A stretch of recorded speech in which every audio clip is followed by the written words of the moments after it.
তাই করি, ল্যাপটপে ক্লাস করি নাকি?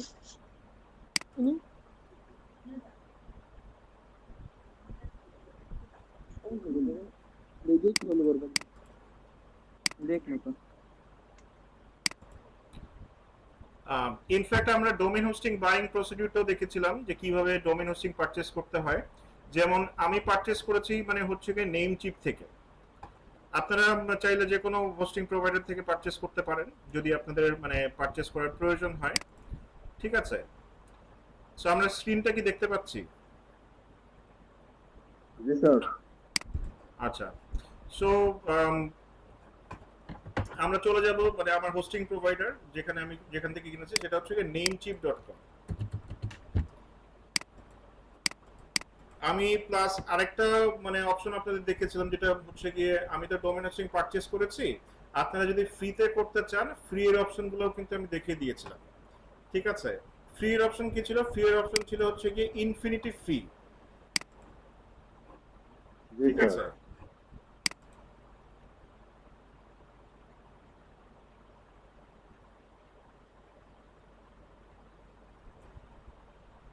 বাট ফ্রি এর আমি যে এটাও বলেছিলাম ফ্রি এর অনেকগুলো অসুবিধা আছে। অসুবিধাগুলো কি?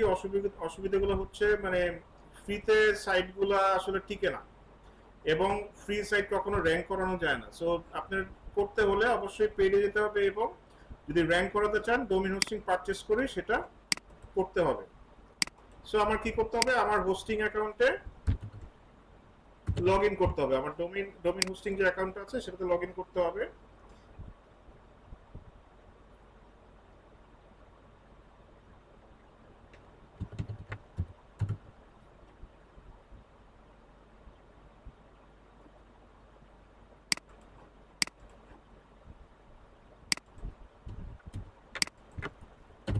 আইডি পাসওয়ার্ড দিয়ে আমরা লগ ইন করবো।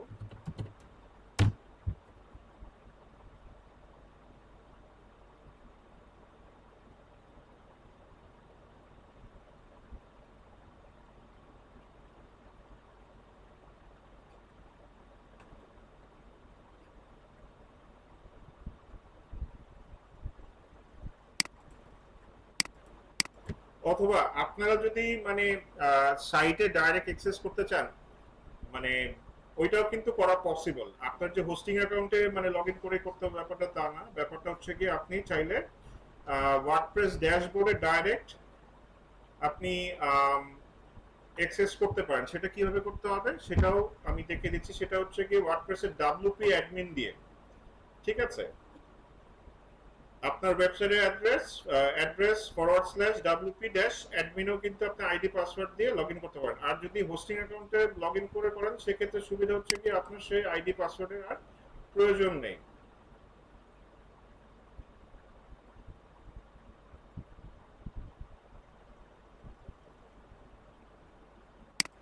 আচ্ছা, আমরা মানে ওয়ার্ডপ্রেসের প্লাগইন কি সেটা কি জানি? সেটা নিয়েও কিছুটা আলোচনা করেছিলাম। তাও আমি আরেকবার আপনাদের রিমাইন্ডার এর সাথে আরেকবার বলছি। প্লাগইন হচ্ছে গিয়ে এক ধরনের সফটওয়্যার। যেমন আমাদের পিসি কি মানে কোন সফটওয়্যার দিয়ে চলে, মানে আমাদের পিসি বা ল্যাপটপ এটা কিসের মাধ্যমে চলে সেটা কি আমরা জানি? Windows sir. হ্যাঁ, উইন্ডোজ। সো মোবাইল চলে কি দিয়ে? অ্যান্ড্রয়েড দিয়ে বা ম্যাক ওএস দিয়ে। ম্যাক পিসি চলে হচ্ছে গিয়ে ম্যাক ওএস দিয়ে। সো উইন্ডোজ অথবা কি মানে যে কোনো একটা অপারেটিং সিস্টেম দিয়ে চলে। সো ওয়েবসাইটের এই ক্ষেত্রে অপারেটিং সিস্টেম হচ্ছে কি আপনার কি ওয়ার্ডপ্রেস। এখন আমাদের উইন্ডোজ বা ম্যাক, ধরেন আমি যদি উইন্ডোজে ফটোশপ ইউজ করতে চাই, আমার কি এটা উইন্ডোজের সাথে থাকে? না স্যার, আলাদা আনতে হবে। আলাদা করে কি করতে হয়? ইনস্টল করতে হয়। সেক্ষেত্রেও মানে ওয়ার্ডপ্রেস যেহেতু একটা অপারেটিং সিস্টেম বা সিএমএস, সো সেই ক্ষেত্রেও কিন্তু আপনার কি করতে হবে? যদি আপনি এক্সট্রা কোনো ফাংশনালিটি অ্যাড করতে চান বা এক্সট্রা কোনো সফটওয়্যার অ্যাড করতে চান তাহলে কি করতে হবে? একটা সফটওয়্যার ইনস্টল করতে হবে। সেটাই হচ্ছে গিয়ে আপনার, সেটাকেই বলে প্লাগইন।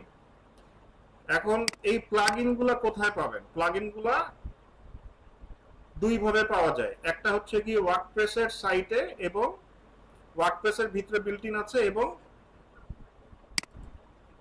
আরেকটা আছে হচ্ছে গিয়ে আপনার বিভিন্ন থার্ড পার্টি সাইট আছে অথবা এক্সটার্নাল কিছু সাইট আছে। যেমন আমি যদি ওয়ার্ডপ্রেসের প্লাগইন ভিতর থেকেও ইনস্টল করা যায়,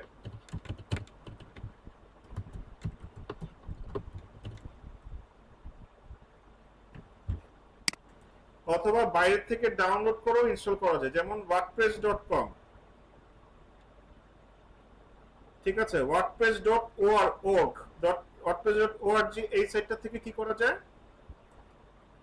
প্লাগইন ডাউনলোড করে ডাইরেক্ট ডাউনলোড করেও এটা ইনস্টল করা যায়। সো আমরা বিল্ট ইনটা দেখি। এই যে যেটার কথা বলছিলাম, আপনারা যদি হোস্টিং অ্যাকাউন্টে দিয়ে না যান, ডাইরেক্ট যে কোনো ওয়েবসাইটের ব্যাক এন্ডে লগ ইন করতে চান, তাহলে হচ্ছে গিয়ে আপনাদের এই অ্যাড্রেসটা, আপনার ওয়েবসাইটের অ্যাড্রেস /wp-admin। ঠিক আছে, আচ্ছা। সো বিল্ট ইন যদি আমি মানে ভিতর থেকে র‍্যাঙ্ক ম্যাথ ইনস্টল করেছি,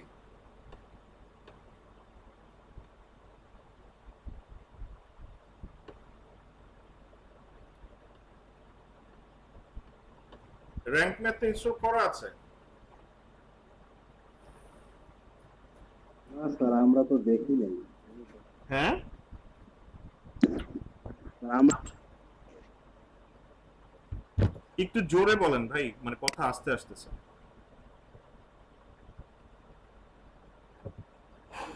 তো সে বলতেছে যে আমাদের সামনে হয়তো বা করা হয়নি জিনিসটা, বা আমাদের ক্লাসের ভিতরে এটা হয়নি, আমরা দেখি নাই কেউ, সেটা বলতেছে।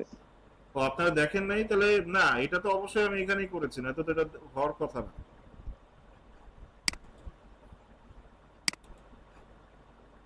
দেখেছেন নাকি দেখেন নাই?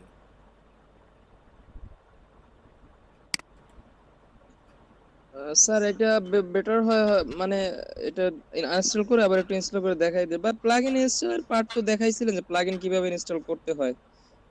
আচ্ছা, তাও আমি র‍্যাঙ্ক পারার ম্যাথটা কথা শুরু বলো। থেকেই দেখাই দিই।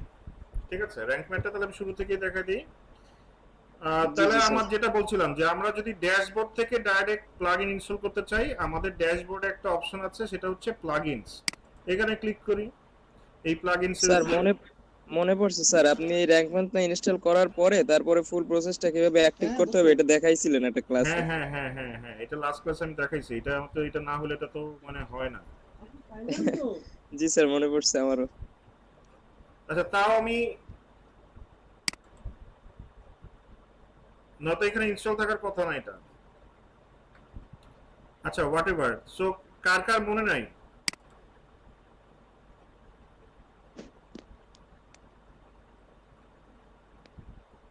স্যার আচ্ছা স্যার, প্লাগইনের কথা মনে আছে, কিন্তু ওইভাবে প্রসেসটা মনে নেই। এমনি আপনি যদি প্লাগইনের কিটা আমাদেরকে দেখাইছিলেন সেটা মনে আছে। আচ্ছা, র‍্যাঙ্ক ম্যাথটা আমি আরেকবার তাহলে করে দেই। সো একটা প্লাগইন যদি আনইনস্টল করতে হয়, ফার্স্টে ডিঅ্যাক্টিভেট করতে হয়, দেন হচ্ছে গিয়ে এইটা ডিলিট করে দিতে হয়। ঠিক আছে, আচ্ছা আমি ডিলিট করে দিলাম। এখন যদি প্লাগইন ইনস্টল করতে চাই, সেখানে আমার কি করতে হবে, অ্যাড নিউ প্লাগইনে ক্লিক করতে হবে। এখানে লিখবো হচ্ছে গিয়ে র‍্যাঙ্ক ম্যাথ।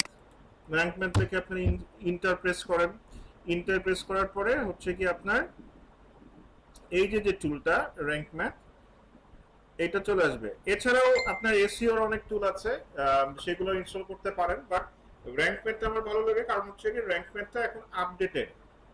মানে র‍্যাঙ্ক ম্যাথে অনেক অপশন আমি পেয়েছি, যেটা আমি অনেক প্লাগইনেই পাই নাই। সো আমি বেসিক্যালি র‍্যাঙ্ক ম্যাথটা ইনস্টল করি। আপনারা ইওস ইউজ করতে পারেন, অল এসইও ইউজ করতে পারেন, এই টুলগুলো ইউজ করতে পারেন, কাজও একই। র‍্যাঙ্ক ম্যাথ পারলে অবশ্যই মানে বাকিগুলো পারবেন। সো আমি ইনস্টল নাও দেই।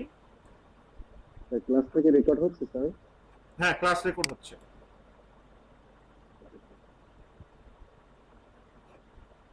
সো আমার ইনস্টল হয়ে গেছে। এরপরে কি করতে হবে, অ্যাক্টিভেট করতে হবে। সো আমার প্লাগইনটা অ্যাক্টিভ হয়ে গেছে।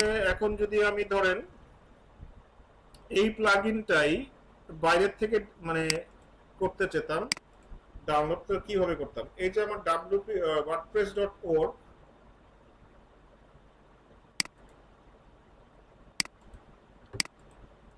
এইখানে এসে সার্চ করি, দেখি এখানে পাওয়া যায় কিনা। এই যে এখানে প্লাগইনটা পাওয়া গেছে, সেটা আমি ক্লিক করি। এখান থেকে কি করতে পারবো, আমি ফাইলটা ডাউনলোড করতে পারবো। সো ডাউনলোড করি।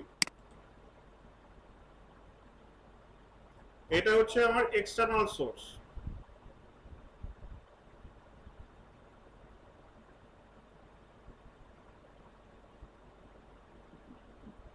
আমার ফাইলটা ডাউনলোড হচ্ছে।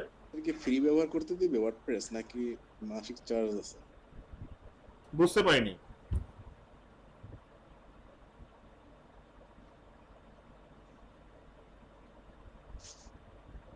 জি ভাই, কোনটা চার্জের কথা জিজ্ঞাসেন, ওয়ার্ডপ্রেস নাকি র‍্যাঙ্ক ম্যাথ এসইওর কথা জিজ্ঞাসা করছেন? উনি কিছু একটা জিজ্ঞাসা করছেন স্যার, যে ফ্রিতে ব্যবহার করতে পারবো নাকি মাসিক কোনো চার্জ আছে, কিন্তু এটা আচ্ছা, ওয়ার্ডপ্রেস র‍্যাঙ্ক নাকি ম্যাথের মানে most of the feature is free, but আপনার কিছু অ্যাডভান্স ফিচার আছে যেটা যদি ইউজ করতে হয় সেটা আপনার মানে প্রো ভার্সন নিতে হবে। প্লাগইন ইজ মোস্টলি ফ্রি, মানে ওয়ার্ডপ্রেসের ভিতরে যত প্লাগইন দেখেন ভালো ভালো মানে প্লাগইন আছে যেগুলো ফ্রি। এবং আরেকটা সুবিধা আছে, মানে ধরেন যেসব আপনার পেইড প্লাগইনও আছে সেগুলোর আপনার অল্টারনেটিভ ভার্সনও আছে ফ্রিতে, ওগুলো হয়তো বা অন্য কোম্পানির, কিন্তু পেইড ইজ পেইড। পেইডের যে সুবিধা পাবেন, ফ্রিতে দেখা যাবে যে আপনার 3-4টা প্লাগইন ইনস্টল করা লাগবে ওই কাজটা করার জন্য। আর আরেকটা ব্যাপার জি যেটা, স্যার, যেমন সাইটটা অনেক ভারী হয়ে যায় এটা করতে গেলে, সাইটটা আমি অনেক স্লো সময় হয়ে দেখি যায়। যে যেমন কাজটা আপনি একটা পিসিতে যত সফটওয়্যার ইনস্টল করবেন তত কিন্তু আপনার পিসি স্লো হতে থাকবে, র্যাম বেশি খাবে, প্রসেসর বেশি খাবে, আপনার ক্যাপাসিটি বেশি খাবে। সো ক্যাপাসিটি বেশি খেলে আপনার মানে পিসি স্লো হয়ে যাবে। বা সেম গোস টু আপনার ওয়েবসাইট। আপনি যত প্লাগইন দিবেন তত হচ্ছে গিয়ে আপনার সাইট মানে স্লো হতে থাকবে।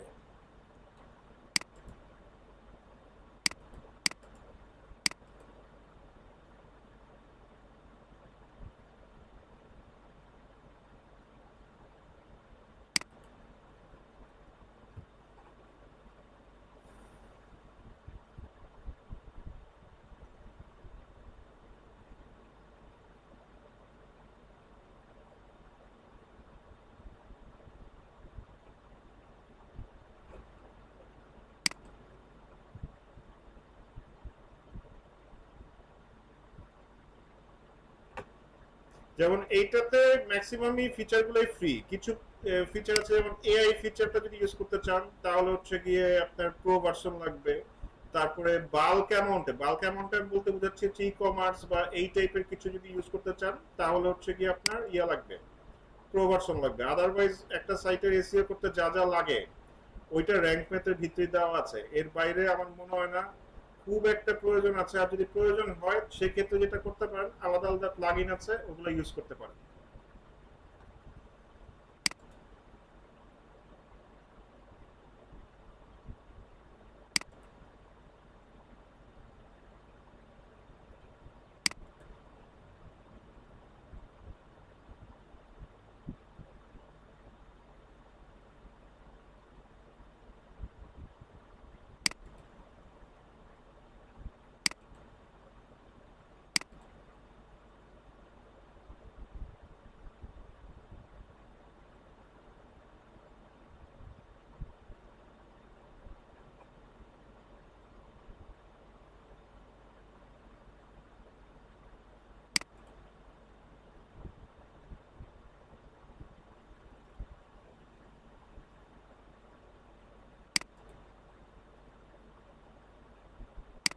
আচ্ছা, সো এই যে আমরা ফাইলটা ডাউনলোড করলাম, এক্সট্রাক্ট করার প্রয়োজন নাই। সো এইখান থেকেও কিন্তু আমরা কি করতে পারি, যে আপলোড প্লাগইনের ভিতরে একটা অপশন আছে আপলোড প্লাগইন, সেখানে গিয়ে যদি আমরা আপলোড করে দেই এই একই ব্যাপারটা হবে আপনার। র‍্যাঙ্ক ম্যাথ ইনস্টল যেমন আমরা এখান থেকে ইনস্টল করলাম, ওইটাও যদি আমি আপলোড করে দেই একই ব্যাপারটাই হবে, ইনস্টল হয়ে যাবে।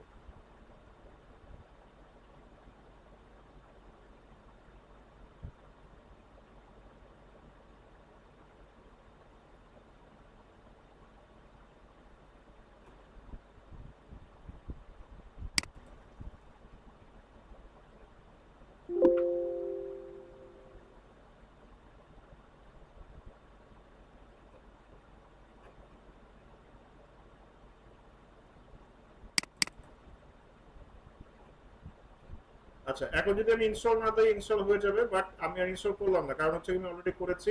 আমি যদি এখন ইনস্টল করি তাহলে হচ্ছে জিনিসটা ম্যাল ফাংশন করবে, ঠিক আছে? সো আমি প্লাগইনসে চলে যাই।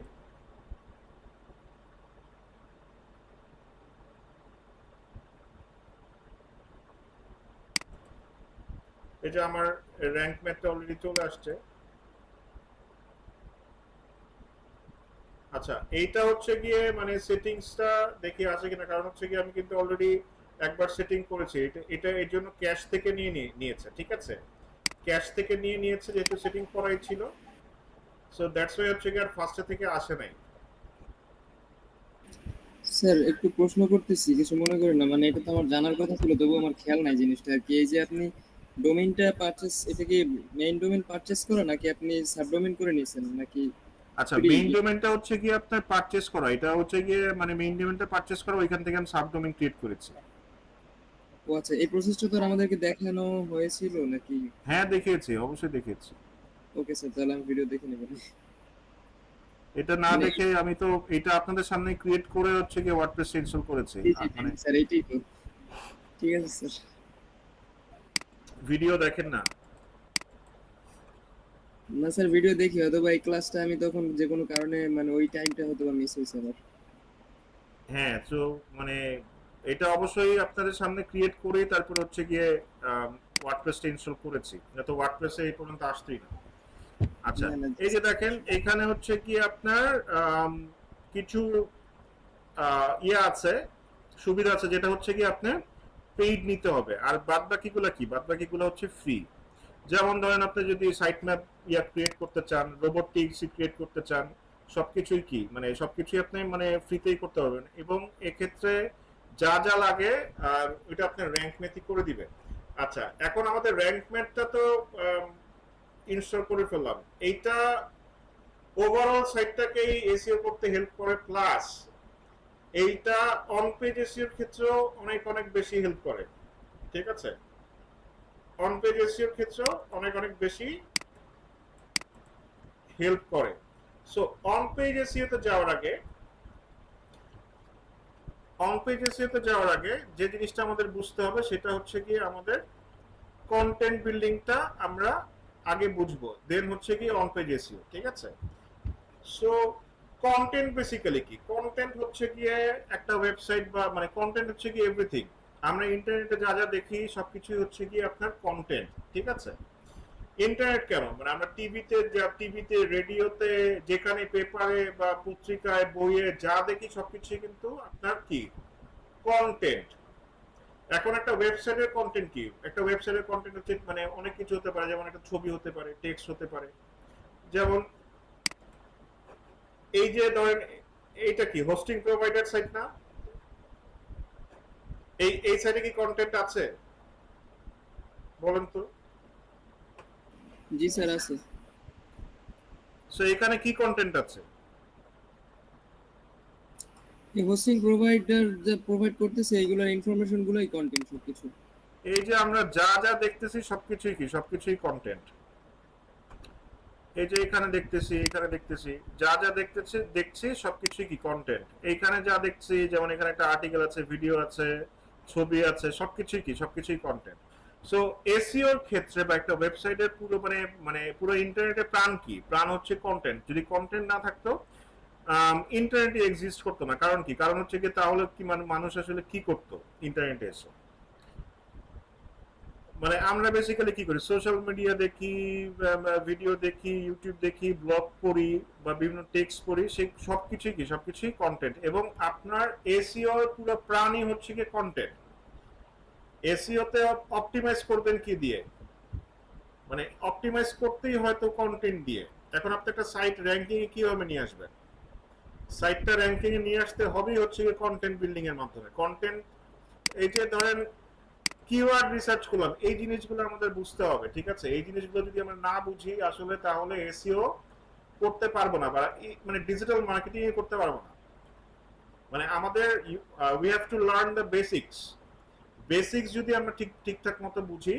যেমন কি ম্যাথ করতে হলে আপনি ধরেন ম্যাথে তখনই ভালো ভালো হতে পারবেন যখন আপনি ফর্মুলা বুঝবেন। আপনি বীজগণিতে যখন মানে বীজগণিত করতে যাবেন, ফর্মুলা না পড়লে, আপনি যদি বেসিক না বুঝেন যে 2 এ 2 এ 4 হয়, 4 এ 4 এ 8 হয়,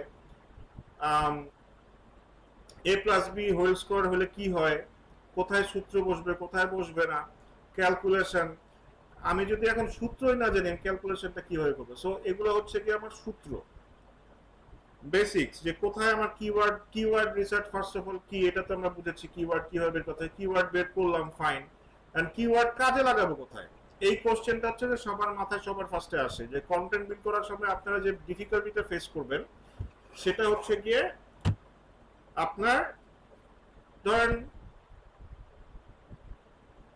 এখনো আমরা মানে অনেক ক্ষেত্রে ডিফিকাল্টিস ফেস করি, যে ধরেন আনকমন কন্টেন্ট যদি হয় বা নতুন কোনো টাইপের প্রোডাক্ট সার্ভিস হয় বা একটা সাইটে প্ল্যানিং যখন করতে হয়, তখন মেইনলি যে ডিফিকাল্টিসটা ফেস করবেন সেটা হচ্ছে কি আপনি কিওয়ার্ড রিসার্চ করলেন, যে কিওয়ার্ড কাজে লাগাবো কোথায়, কিওয়ার্ড কোথায় বসবে, ঠিক আছে, কিওয়ার্ড কাজে লাগাবো কোথায়, কিওয়ার্ড কোথায় বসবে, এবং মানে এগুলা কোথায় কোথায় বসালে আপনার সাইটটা ঠিকঠাক মতো অপটিমাইজড হবে, ঠিক আছে, কোথায় কোথায় বসলে কি মানে কোথায় কোথায় বসালে মানে আপনার সাইট অপটিমাইজড হবে।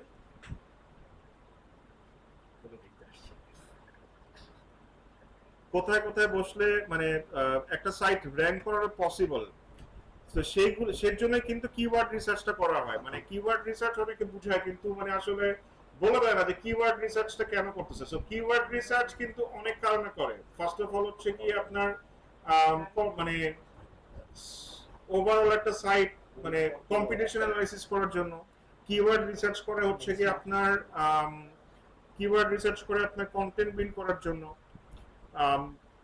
এই টোটালটাই হচ্ছে কি আপনার মানে এসইও প্ল্যানিং এর অংশ, ঠিক আছে, টোটালটাই হচ্ছে কি আপনার এসইও প্ল্যানিং এর অংশ।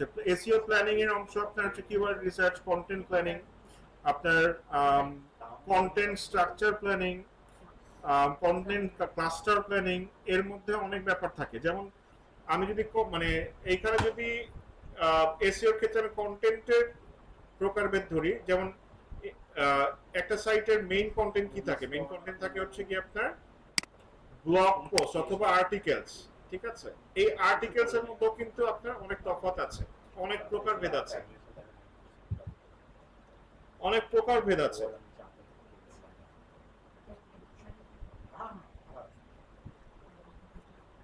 অনেক প্রকারভেদ আছে, ঠিক আছে।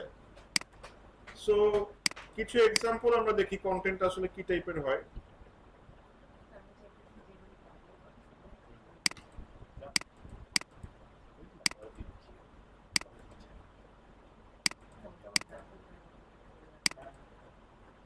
আমি যদি লিখে সার্চ করি, ধরেন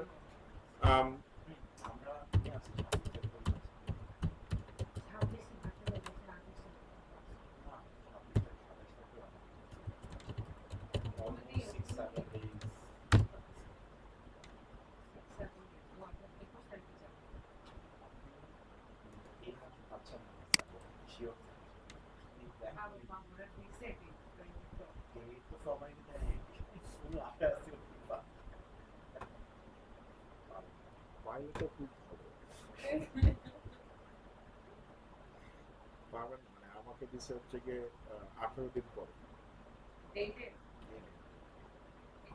আপনি কি যাওয়ার পরে পরে করছেন নাকি আগে ওরা জানায়? না, আপনি প্যাক করবেন, এসএমএস না পাওয়া পর্যন্ত যাবেন। আচ্ছা, এই যে ধরেন এটা কি, আমি একটা মানে নরমালি আমরা কি করি, আমরা একটা কিওয়ার্ড লিখে সার্চ করি, কিওয়ার্ড লিখে সার্চ করার পরে দেন হচ্ছে গিয়ে অনেকগুলো কি আসে, কন্টেন্ট আসে বা লিস্ট আছে, ওয়েবসাইটের লিস্ট আছে, ঠিক আছে। সো এটার মধ্যে এক একটা হচ্ছে কি এক এক রকম, কোনগুলো হচ্ছে ব্লগ মানে ব্লগ অ্যাফিলিয়েট সাইট, কোনগুলো হচ্ছে কি আপনার ই কমার্স সাইট।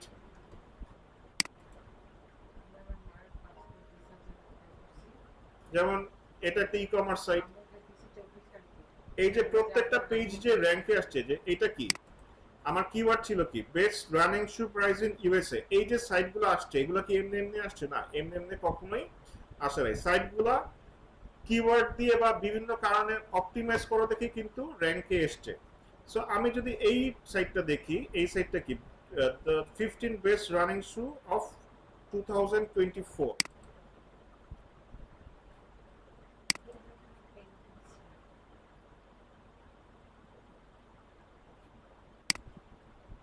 সো আমি যে কিওয়ার্ডটা লিখে সার্চ করেছি, এই কিওয়ার্ডটা এই সাইটে কোথাও না কোথাও আছে। এটা অপটিমাইজ, মানে এই কিওয়ার্ড দ্বারা অপটিমাইজ করা দেখেই বা এই কিওয়ার্ডের সাথে রিলেভেন্ট দেখেই কিন্তু গুগল কি করছে, আমাকে এই রেজাল্টগুলো বা এই পেজটা টপে শো করেছে। মানে মেইনলি গুগল আসলে কি করে এসইওর ক্ষেত্রে, মানে এইখানে যে কিওয়ার্ড দিয়ে আমি সার্চ করলাম, গুগল এখানে মানে এটাকে কেন র্যাঙ্কে দিয়েছে? র্যাঙ্কে দিয়েছে বিকজ অফ সে বুঝতে পেরেছে যে আমার এখানে আরেকটা ব্যাপার আছে, এটা মনে রাখবেন, সেটা হচ্ছে ইউজার ইন্টেনশন। আমার ইন্টেনশন কি, আমি আসলে কি খুঁজতেছি, সো আমার নিডটা কি, সেই নিডটা স্যাটিসফাই করতে পারে এমন রেজাল্টগুলাই কিন্তু সে সেখানে দিবে। সো এটাকেই বলা হচ্ছে রিলেভেন্সি। সো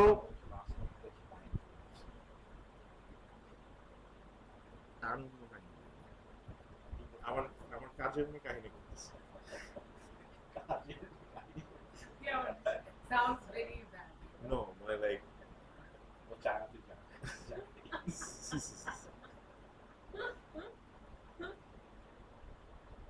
না, সাউন্ডস রিয়েলি ব্যাড। আসলে আমি ও আসলে খারাপ, হ্যাঁ ও যে কাহিনী করতেছে এটা খারাপ কাহিনী করতেছে। হ্যাঁ না, ও যে খারাপ কাহিনী করতেছে, মানে খারাপ বলতে হচ্ছে কি, তাকে আমি ছুটি দেয়নি, সে হচ্ছে গিয়ে তার ছুটি লাগবে, এখন সে মানে বিভিন্ন নাটক চালাচ্ছে, পা ভাঙছে, এই ভাঙছে, হাত ভাঙছে, এগুলো এই কয়দিনের ছুটিতে পাঠায় না? দেখে নেই। কয়দিন ছুটি থাকে? ও যতদিন চাইছিল ওগুলো শেষ, মানে 4-5 দিন ছুটি, এখন কে ছুটি দিবে? আমার অফিস খুলে গেছে, আর ছুটি দিলে কেমন হবে? আচ্ছা, সো এই সাইটগুলো হচ্ছে রিলেভেন্ট দেখেই এখানে দেখাচ্ছে। সো এবং এই বিভিন্ন টাইপের মানে রিলেটেড কিওয়ার্ড দিয়ে কি হয়, কন্টেন্টগুলো অপটিমাইজ করা থাকে। দ্যাটস ওয়াই হচ্ছে কি মানে কন্টেন্টগুলো র‍্যাঙ্কে আসে। ঠিক আছে, ইনফ্যাক্ট যে ই-কমার্স সাইট, এই ই-কমার্স সাইটগুলো কি মানে অপটিমাইজ করতে হয় না? অবশ্যই অপটিমাইজ করতে হয়। এখানে কি থাকে, কোটি কোটি প্রোডাক্ট থাকে, কিন্তু মানে মেইনলি যেটা করতে হয়, এটা আমরা ই-কমার্স এসইও ক্লাসে আরো ডিটেইলি বুঝবো কিভাবে ই-কমার্স পেজগুলো অপটিমাইজ করতে হয়। কিন্তু ই-কমার্স কোটি কোটি প্রোডাক্ট থাকে এবং কোটি কোটি ক্যাটাগরি থাকে, এবং কি করতে হয়, মেইনলি ক্যাটাগরি পেজগুলোকে অপটিমাইজ করতে হয়। ঠিক আছে, ক্যাটাগরি পেজগুলোকে অপটিমাইজ করতে হয়। এর মধ্যে অনেকগুলো টাইপ আছে। যে এই যে আমরা এখানে আসলাম, এগুলো কেন আসলাম, এখানে আসছে হচ্ছে গিয়ে মানে আর্টিকেলগুলো আসলে কি টাইপের হয়। যেমন যদি আমি কয়েকটা আর্টিকেলের প্রকারভেদ বলি, অ্যাফিলিয়েট সাইটে মেইনলি মানে সবথেকে বেশি ইউজ হয়, বা মানে যদি আমি সবথেকে ইউজড আর্টিকেলগুলোর কথা বলি, সেগুলো হচ্ছে গিয়ে পিলার আর্টিকেল। পিলার আর্টিকেলের পরে আসে হচ্ছে কি রিভিউ আর্টিকেল, তারপরে কি আসে কম্প্যারিজন আর্টিকেল, যেগুলোকে ভার্সাস আর্টিকেলে বলে। ঠিক আছে, পিলার আর্টিকেল কোনগুলো? পিলার আর্টিকেল হচ্ছে ধরেন এমন একটা আর্টিকেল যেমন যেখানে আপনার মাল্টিপল প্রোডাক্টের কথা বলা হয় বা মাল্টিপল টপিকের কথা বলা। যেমন এখানে কি এটা আছে কি 15 বেস্ট রানিং শু অফ 2024। ঠিক আছে, এইটা একটা পিলার আর্টিকেল। কি মানে এই যেটা বললাম যে পিলার আর্টিকেল কিভাবে বুঝবেন, সেটা হচ্ছে গিয়ে এখানে মাল্টিপল প্রোডাক্ট থাকবে। এখানে 15টা প্রোডাক্ট আছে। যেমন আমি যদি 15 দেখি, মানে প্রোডাক্টগুলো দেখি,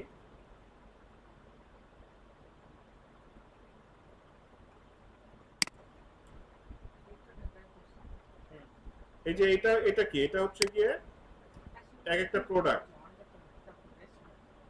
প্রোডাক্টে কি থাকে, প্রোডাক্টের একটা ডিটেইল থাকে। সো এটা আমি অ্যাফিলিয়েট সাইট কিভাবে বুঝি, দেখেন এখানে অ্যাফিলিয়েট সাইটগুলোতে কি থাকবে, আপনার অ্যাফিলিয়েট লিংক দেওয়া থাকবে। যেমন আমি যদি এটা ক্লিক করি, কোথায় চলে যাব, amazon.com এ চলে যাব, এবং এখান থেকে ক্লিক করে যদি আমি পারচেজ করি, this site will get some commissions. এটাই হচ্ছে কি আপনার অ্যাফিলিয়েট মার্কেটিং এর সিস্টেম। সো বেসিক্যালি amazon.com এ দেখেন, amazon.com এ মানে এখন বলতে পারেন যে আমি ডাইরেক্ট কেন অ্যামাজন থেকে পারচেজ করব না।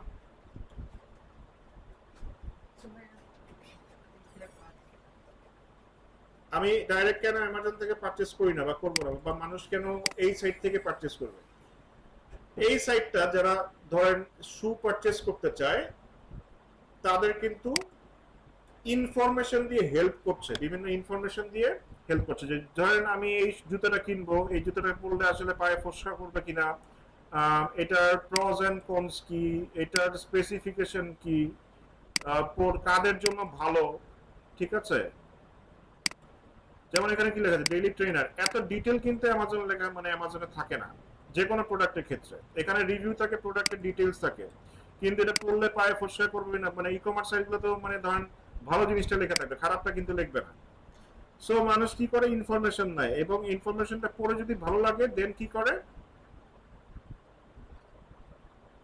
ইনফরমেশনটা যদি পড়ে ভালো লাগে দেন কি করে, এই লিংকে ক্লিক করে সে কিন্তু অ্যামাজনে যায়, এবং এই লিংকে ক্লিক করলে মানে যদি পারচেজ করে তাহলে কি পায়, এই সাইটগুলা ইনকাম করে। এইভাবে অ্যাফিলিয়েটেড ইনকামটা হয়, এবং এই সাইটের ইনকাম হিউজ। আপনি যদি মান্থলি ধরেন, মান্থলি আই থিঙ্ক $50,000 উপরে অ্যাফিলিয়েট ইনকামে দেয়। এছাড়া আরো ইনকাম আছে, যেমন এখানে তারা অ্যাডসেন্সও প্লেস করেছে। সো এটা একটা হাই ট্রাফিক সাইট, ঠিক আছে? সো অনেকভাবে আপনি যদি একটা সাইটকে র্যাঙ্কে আনতে পারেন এবং আপনার সাইটে ট্রাফিক থাকে, আপনার ট্রাফিক কি, ট্রাফিক হচ্ছে গিয়ে আপনার সাইটের প্রাণ। আপনার সাইটের প্রাণই হচ্ছে গিয়ে ট্রাফিক। তো এই ট্রাফিক যত বেশি আনতে পারবেন, এই ট্রাফিক মনিটাইজ করে অনেক কিছু করা সম্ভব, মানে অনেক কিছু করা যায় ট্রাফিক মনিটাইজেশনের মাধ্যমে, ঠিক আছে? মানে একটা সাইটে আপনি যত ভালো কিছু করার মেইন উদ্দেশ্য থাকে ট্রাফিক। এসইও করবেন কেন? এসইও করবেন এই সার্চ ইঞ্জিন থেকে যাতে আপনার ওয়েবসাইটে ট্রাফিক আসে, এবং যত ভালো এসইও করবেন তত উপরে আসবে, তত উপরে আসলে তত বেশি ট্রাফিকও আসবে। সো এখানে কন্টেন্ট কোয়ালিটিটা অনেক বড় একটা ব্যাপার। মানে সো র্যাঙ্কিং ফ্যাক্টর যেগুলো পড়েছিলাম, ওই ফ্যাক্টরগুলো আপনার ওয়েবসাইট এবং কন্টেন্টের মধ্যে থাকতে হবে। মানে মেইন জিনিসটা কি, মেইন জিনিসটা হচ্ছে গিয়ে মানুষকে ইনফরমেশন দেওয়া, ইনফরমেশন দিয়ে তার যে নিডটা, ওই নিডটা আপনি যত বেশি স্যাটিসফাই করতে পারবেন তত হচ্ছে গিয়ে গুগল আপনাকে প্রায়োরিটি দিবে তার র্যাঙ্কে। যে না, এই সাইটটা যদি আমি মানে আমার ইউজারদের সামনে দেই তাহলে কি, তাহলে হচ্ছে গিয়ে আমার মানে গুগলের মেইন উদ্দেশ্য কি, বা সার্চ ইঞ্জিনগুলোর মেইন উদ্দেশ্য থাকে তার ইউজারদের স্যাটিসফাই করা। সো আপনার কি করতে হবে, স্যাটিসফ্যাক্টরি কন্টেন্ট লিখতে হবে, এবং স্যাটিসফ্যাক্টরি কন্টেন্ট লিখে মানে কাদের জন্য লিখবেন, অবশ্যই ইউজারদের জন্য লিখবেন। আর ইউজারদের জন্য লেখলে কি করতে হবে, যেটা হচ্ছে গিয়ে মানে যাতে তারা পড়ে মজা পায়, জিনিসটা হচ্ছে গিয়ে জলি হয়। এখন যদি আপনি খুব কঠিন করে একটা ধরেন খুব ভালো লিখলেন, কিন্তু এমন সব ওয়ার্ড দিয়ে লিখলেন যেটা হচ্ছে কি মানে যেটা মানে পড়াই যায় না, মানে ওয়ার্ডের মিনিং গুলোই বুঝাটা টাফ। সো কি কাদের জন্য লিখতে হবে, তার ইউজারদের জন্য লিখতে হবে, এবং খুব সহজ সুন্দর ভাষায় লিখতে হবে। ফার্স্ট অফ অল এইটা। Second of all authentic information দিতে হবে। এখন কিন্তু গুগল, আগে কি হতো, আগে মানে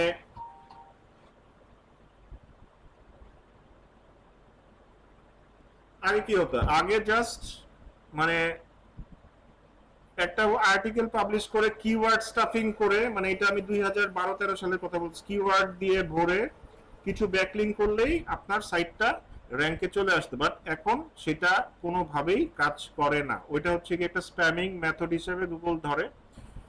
এখন আপনার মেইন জিনিসটাই হচ্ছে গিয়ে আপনার ইএটি, আরো যদি বেশি করে বলি ইইএটি, double EAT, expertise.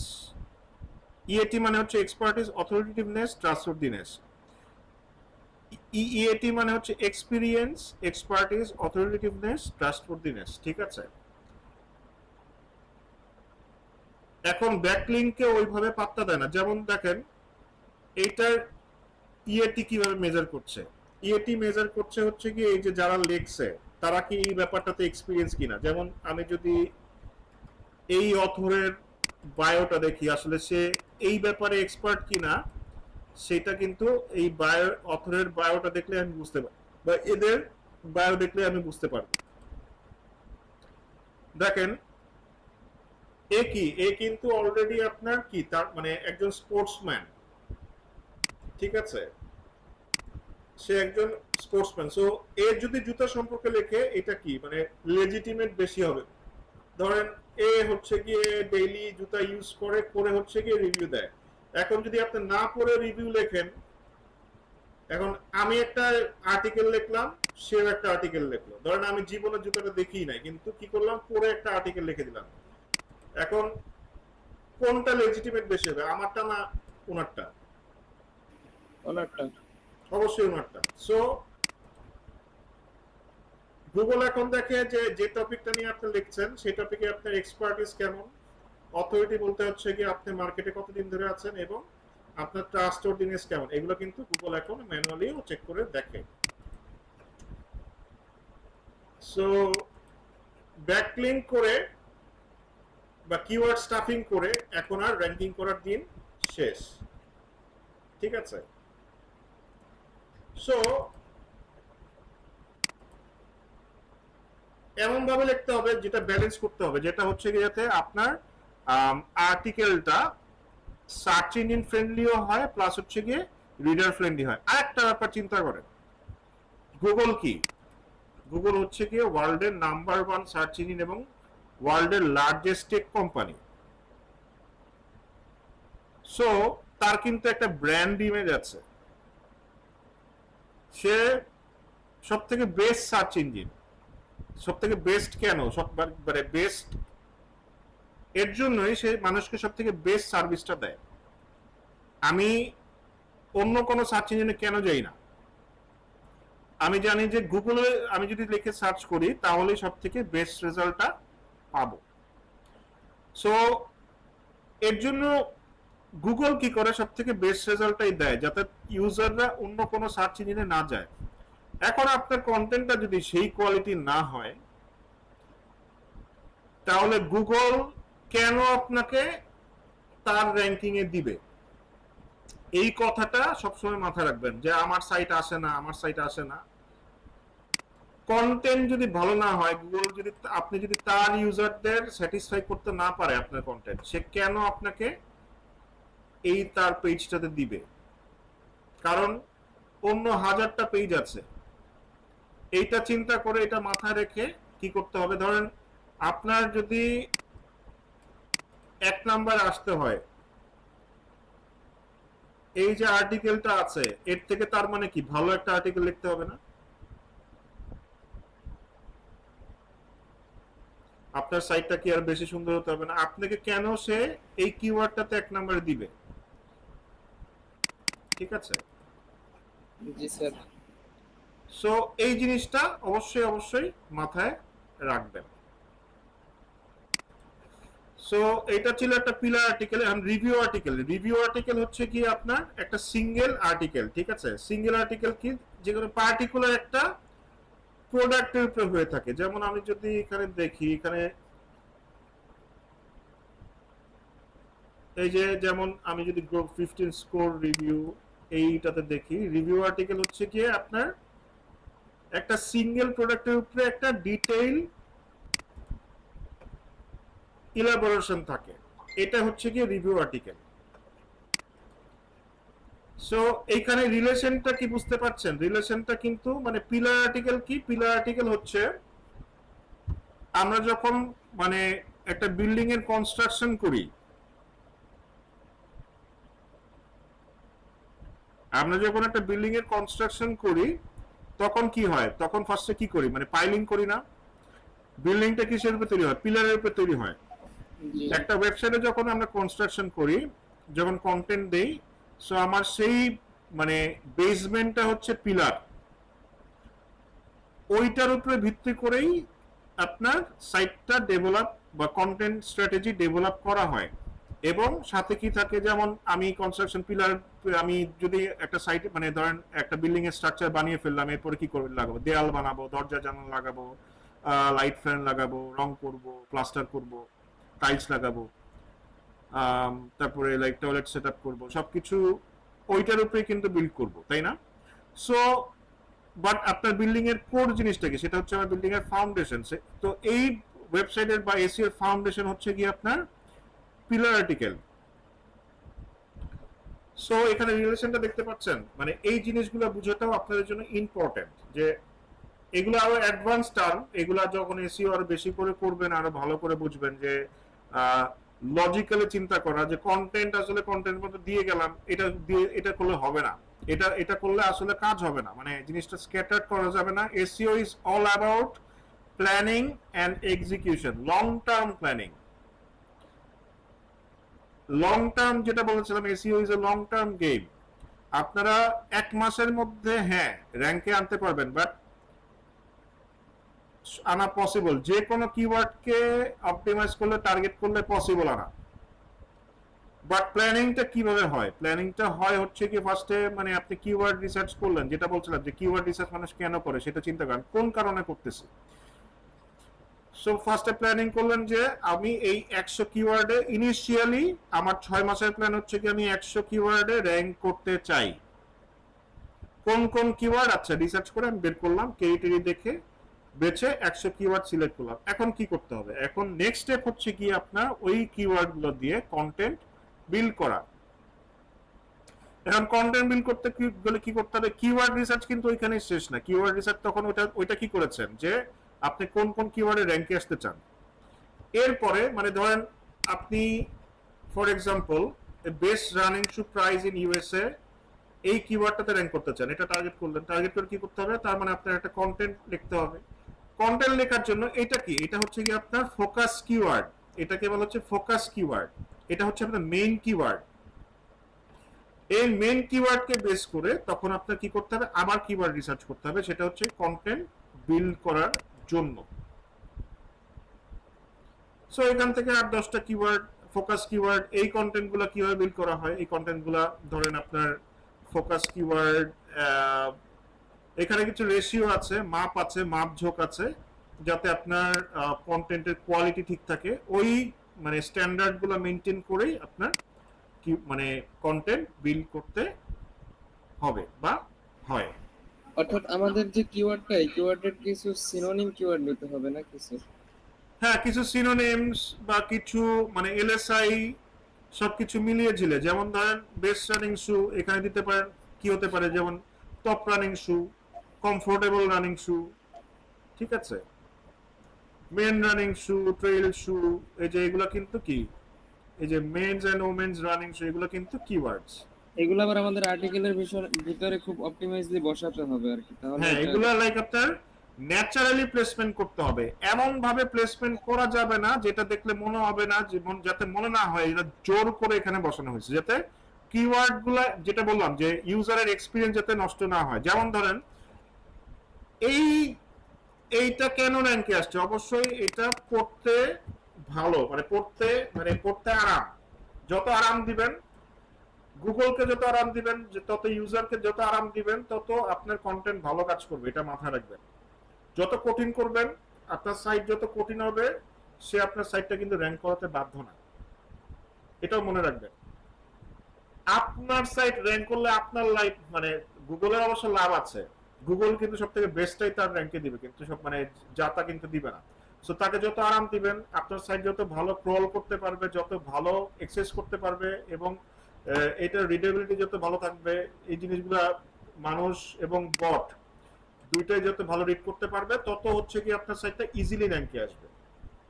User experience যত ভালো দিবেন, সাইটটা যত তাড়াতাড়ি লোড হবে, তত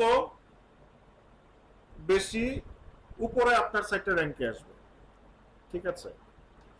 সো কন্টেন্ট প্ল্যানিংটা ধরেন যেটা বললাম যে আমি 100 কিওয়ার্ড টার্গেট করলাম, তখন কি করতে হবে? প্রত্যেকটা প্ল্যানিং নিয়ে কথা বলছিলাম। 100 কন্টেন্টকে আমি একবারে লিখবো, একবারে লিখতে পারি যদি আমার ক্যাপাসিটি থাকে, এবং এখানে বাজেটের অনেক বড় একটা ইস্যু আছে। যাদের বাজেট বেশি, ধরেন এখন আমার 20টা কন্টেন্ট রাইটার আছে, সো 100 কন্টেন্ট লেখা কিন্তু আমার জন্য ব্যাপার না। আমার বাজেট যদি বেশি হয়, আমি মাসে 100টা কেন 1000টাও কন্টেন্ট লিখতে পারি। কিন্তু ধরেন আমার বাজেট যদি কম হয়, তো সেক্ষেত্রে মানে এইভাবেই হচ্ছে প্ল্যানিংটা কমে বাড়ে। এখন যদি আমার বাজেট বেশি হয়, ধরেন আমার বাজেট হচ্ছে গিয়ে ধরেন মান্থলি $500 কম, তো সেক্ষেত্রে কি করবো, আমার প্ল্যানিং থাকবে তখন কি হবে, আমার লং টার্ম প্ল্যানিং করতে হবে যে আমি প্রত্যেক মাসে 10টা করে কন্টেন্ট দিব, যে 10টা করে কন্টেন্ট করে আমার 10 মাসে 100টা হবে। সো এইটাতে এটা কিন্তু এসইও আবার ডিপেন্ড করে বাজেটের উপরে এবং আপনার ম্যান পাওয়ারের উপরে। আপনার যদি কন্টেন্টের বেশি থাকে, ক্যাপাসিটি বেশি থাকে, আপনি কন্টেন্ট আপনার সাইট তাড়াতাড়ি র্যাঙ্কে আনতে পারবেন, বেশি ট্রাফিক জেনারেট করতে পারবেন, বেশি কিওয়ার্ড র্যাঙ্কে আসতে পারবেন। এবং বাজেট যদি কম থাকে তাহলে কি আপনার প্রসেসটা স্লো হয়ে যাবে, এবং আপনি তখন আস্তে আস্তে র্যাঙ্কে আসতে হবে যে আচ্ছা ঠিক আছে মাসে আমি 10টা করে দিব, 5টা করে দিব, এটা আপনার ক্যাপাসিটির উপর ডিপেন্ড করে। স্যার একটা প্রশ্ন ছিল। জি বলেন। আচ্ছা, এই যে কন্টেন্টের ব্যাপারটা, এটা আমি সবকিছু ঠিক রেখে অপটিমাইজ রেখে, অর্থাৎ কোনো প্রবলেম না রেখে, চ্যাটজিপিটি তো প্রবলেম সহই দিবে, কিন্তু আমি ওইটাকে আবার মনে করেন যে নিজের মতন করে অপটিমাইজ করে যদি চ্যাটজিপিটির কন্টেন্টটা দেই, আচ্ছা চ্যাটজিপিটির কন্টেন্টটা যদি আমরা দেই তাহলে এখানে কি মানে ওদের কি স্পেশাল কোনো ডিটেক্টর আছে মানে ওয়েবসাইটের, মানে গুগলের, যে এটা ডিটেক্ট করে তারপরে আমাকে র্যাঙ্কিং এ স্লো করে দিবে, এরকম কিছু আছে? ফার্স্ট অফ অল হচ্ছে গিয়ে চ্যাট জিপিটি বা যে কোনো কন্টেন্ট এটা টুল ইউজ করতে পারেন, কোনো সমস্যা নেই, কিন্তু এটার অবশ্যই মানে ওরা ডিটেক্ট করতে পারে, কারণ আপনাকে ইনফরমেশন তো দিচ্ছেই হচ্ছে কি ওই গুগল থেকেই দিচ্ছে, মানে ইনফরমেশনটা পাচ্ছে চ্যাট জিপিটি পাচ্ছে কোথায়, জানি। জি স্যার। গুগল থেকে দিচ্ছে। সো ডিটেক্টর আছে, সে তারা খুব ভালো মতোই বুঝতে পারে first of all.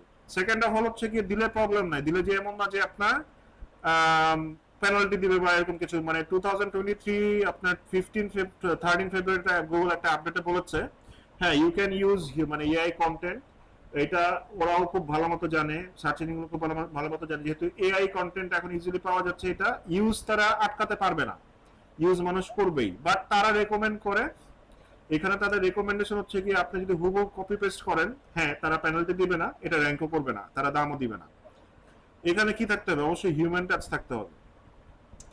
You can generate ideas, আপনি আইডিয়াস নিতে পারেন বা পয়েন্টস নিতে পারেন, এখানে কন্টেন্ট স্ট্রাকচার নিতে পারেন। এই এসইও তে একটা ইম্পর্টেন্ট কন্টেন্ট মানে স্ট্রাকচার হচ্ছে, মানে ইম্পর্টেন্ট জিনিস বুঝার জিনিস হচ্ছে কি কন্টেন্ট স্ট্রাকচার। আপনি কি কি পয়েন্টস, কত ওয়ার্ড, কি কি পয়েন্টস এখানে ইনক্লুড করবেন। ধরেন যদি কাউ রচনা লেখেন তাহলে স্ট্রাকচার কি হবে বলেন তো, কন্টেন্টের কি কি থাকবে? স্যার কিসের কথা বলেছেন? যে ধরেন একটা মানে গরু রচনা লিখবেন, কাউ দা কাউ, তো ওইটার স্ট্রাকচার কি? জি স্যার, স্ট্রাকচার বলতে ভূমিকা থাকবে, তারপরে এর আরো সকল বিষয় নিয়ে। হ্যাঁ কি থাকবে, মানে আপনার টাইটেল থাকবে কি, দা কাউ। জি স্যার, দ্য কাউ বা অ্যাবাউট দ্য কাউ। তারপরে ইন্ট্রোডাকশন, জি ডেসক্রিপশন, ইউজফুলনেস, তারপরে কি কনক্লুশন। সো এটা কি, এটা হচ্ছে কি আপনার ওই এসেটা স্ট্রাকচার। সো এইভাবে করে আপনার প্রত্যেকটা কন্টেন্টে একটা কি আছে, স্ট্রাকচার আছে। ওইটাই হচ্ছে কি এই যে 15 বেস্ট রানিং শুজ, এইটাই হচ্ছে কি আপনার কন্টেন্ট প্ল্যানিং এর একটা অংশ, যে আপনি কি কি দিবেন। ধরেন আপনি কি করতে হবে, আপনি এইখানে যেটা মানে সিস্টেম বা করা যায় সেটা হচ্ছে কি আপনার টপ 5 যেসব ব্লগ র্যাঙ্কে আছে তাদের কন্টেন্ট গুলোকে অ্যানালাইজ করা, এবং তারা কত ওয়ার্ডের আপনার কন্টেন্ট লিখেছে সেগুলোকে অ্যানালাইজ করে তার থেকে বেশি ইনফরমেশন দিয়ে, তার থেকে বেটার করে, বেশি পয়েন্ট দিয়ে একটা কন্টেন্ট স্ট্রাকচার ক্রিয়েট করা।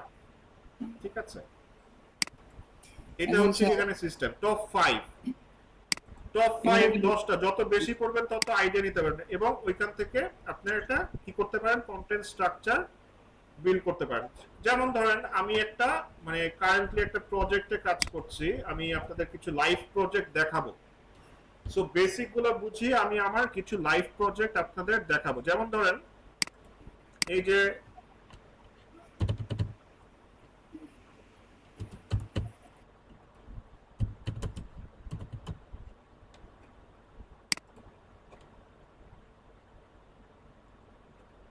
ও এটা 1 নম্বরে চলে আসছে, বাহ।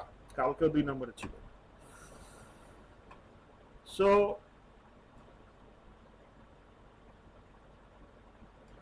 এই কন্টেন্টটা যদি দেখি, আপনারা এখন আমাকে বলবেন যে কোনটা আসলে কি, মানে এখানে আসলে আমি কিন্তু এগুলো নিয়ে এতক্ষণ কথা বললাম। এই সাইটটা হচ্ছে আমার, কালকেও 2 নাম্বার দেখছিলাম, আজকে 1 নাম্বার আছে, হোয়াটএভার, এক দিনের মধ্যেই থাকে।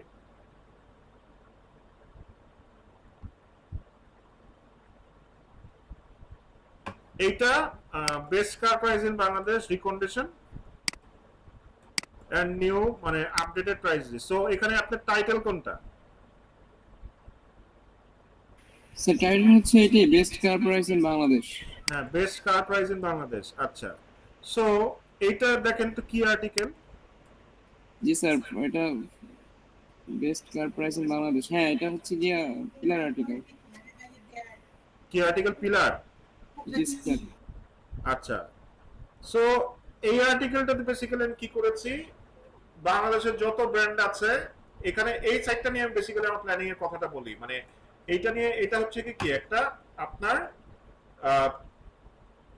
কার এবং প্রপার্টি, মানে গাড়ি এবং বাড়ি মার্কেট প্লেস। সো এটাকে র্যাঙ্কে আনতে আমি কি স্ট্র্যাটেজি অ্যাপ্লাই করেছি। স্ট্র্যাটেজিটা হচ্ছে গিয়ে, মানে এখন যদি র্যাঙ্কে আমার ওকে আউটলাইন করতে হয়, ফার্স্টে হলো কি আমি আমার কম্পিটিটরদের দেখেছি যে ওরা আসলে কি করতেছে।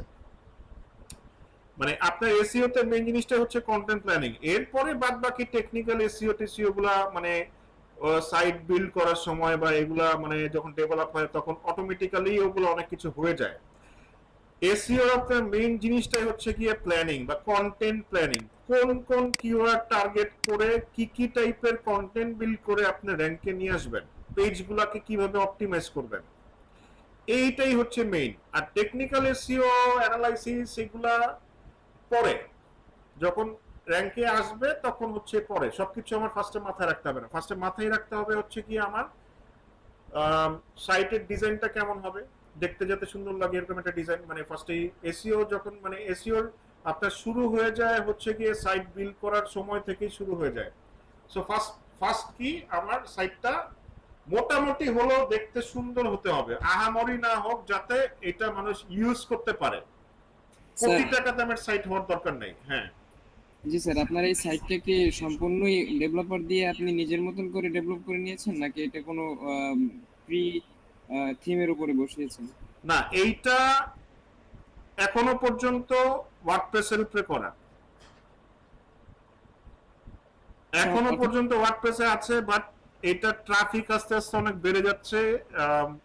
এইটা এখন মান্থলি ট্রাফিক মানে প্রায় 40,000 হিট করতেছে। সো আমার টার্গেট হচ্ছে গিয়ে এইটাকে 1 থেকে মানে 3-4 লাখে নিয়ে যাওয়া উইদিন এই বছরের মধ্যে। 3-4 মাসের মধ্যে 40,000 হিট করতেছে। সো 3-4 মাসের মধ্যে 4-5 লাখ, মানে যত বেশি করা যায় আর কি। সো এইটার আপনার আমি এখন করাচ্ছি, মানে এইটার এখন আমি কাস্টমাইজ করে, মানে ওয়ার্ডপ্রেস ছাড়া মানে নিজের প্ল্যাটফর্ম ডেভেলপ করতেছি আর কি। ওইটা হচ্ছে গিয়ে জ্যাঙ্গো নামে একটা আপনার প্ল্যাটফর্ম আছে, যেটা হচ্ছে গিয়ে আপনার জাভাস্ক্রিপ্টের, ওইটা দিয়ে ডেভেলপ করাচ্ছি। বাট স্টিল এখনো পর্যন্ত এটা ওয়ার্ডপ্রেসের উপরে আছে, বাট এত বেশি ট্রাফিক হলে হয়তো ওয়ার্ডপ্রেস ওইটা হ্যান্ডেল করতে পারবে না। সো দ্যাটস ওয়াই হচ্ছে গিয়ে, আর ওয়ার্ডপ্রেসের কিছু লিমিটেশন ফেস করতেছি, যেগুলো হচ্ছে গিয়ে মানে বড় সাইটগুলোর ক্ষেত্রে ওয়ার্ডপ্রেসের লিমিটেশনগুলো আছে। ওই লিমিটেশনগুলো আমার দূর করতে হলে আমার নিজের কাস্টমাইজড ওয়েবসাইট লাগবে। সো হোয়াটএভার, এখানে আমার কন্টেন্ট প্ল্যানিংটা কি, প্ল্যানিংটা হচ্ছে কি আমার গাড়ির রিলেটেড যত কিওয়ার্ড আছে, যে কোনো গাড়ি লেখে সার্চ করলে যাতে মানুষ আমাকে পায়, এর জন্য কি করতে হবে, আমার একটা বিশাল লিস্ট বিল্ড করতে হবে, মানে যতগুলা গাড়ির ব্র্যান্ড বাংলাদেশে পাওয়া যায়, ঠিক আছে, সেগুলো নিয়ে একটা লিস্ট করতে হবে। এবং এই লিস্টটা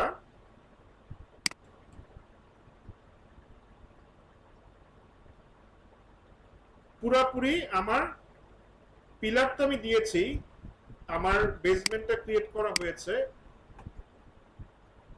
সো এরপরে কি করতে হবে, আমার প্রত্যেকটা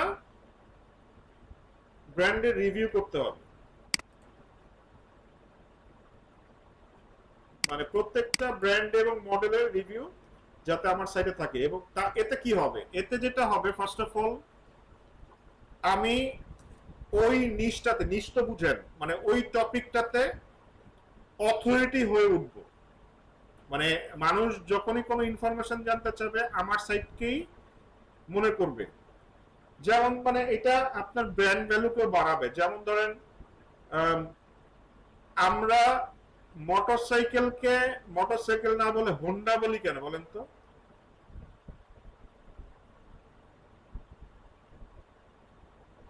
স্যার বলতে পারছি না। আচ্ছা, মানে হোন্ডা তো একটা ব্র্যান্ড। জি স্যার, হোন্ডা একটা ব্র্যান্ড স্যার, ওই ব্র্যান্ডটা মনে হয় সবচেয়ে বেশি মানে চলছিল এরকম হ্যাঁ, কিছু মানে একটা হবে। ওই ব্র্যান্ডটা এতই পপুলার হয়ে গেছিল, মানে ওই প্রোডাক্টটার মানুষ নামই ভুলে গিয়ে ওইটাকে হোন্ডা বলা শুরু করছে।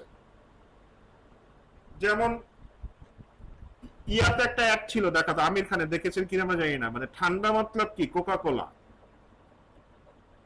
আমরা কিন্তু মানে কোল্ড ড্রিঙ্কস বলি না, আমরা বলি আমি কোক খাবো।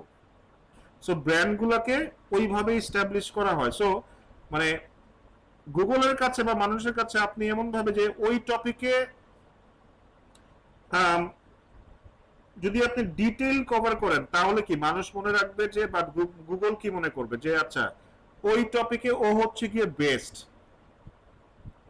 সো কি করবে, আপনাকে আরো বেশি উপরের দিকে র্যাঙ্কে দেওয়ার চেষ্টা করবে। এইটাকে বলা হচ্ছে টপিক্যাল অথরিটি। টপিক্যাল অথরিটি মানে কি, একটা টপিকে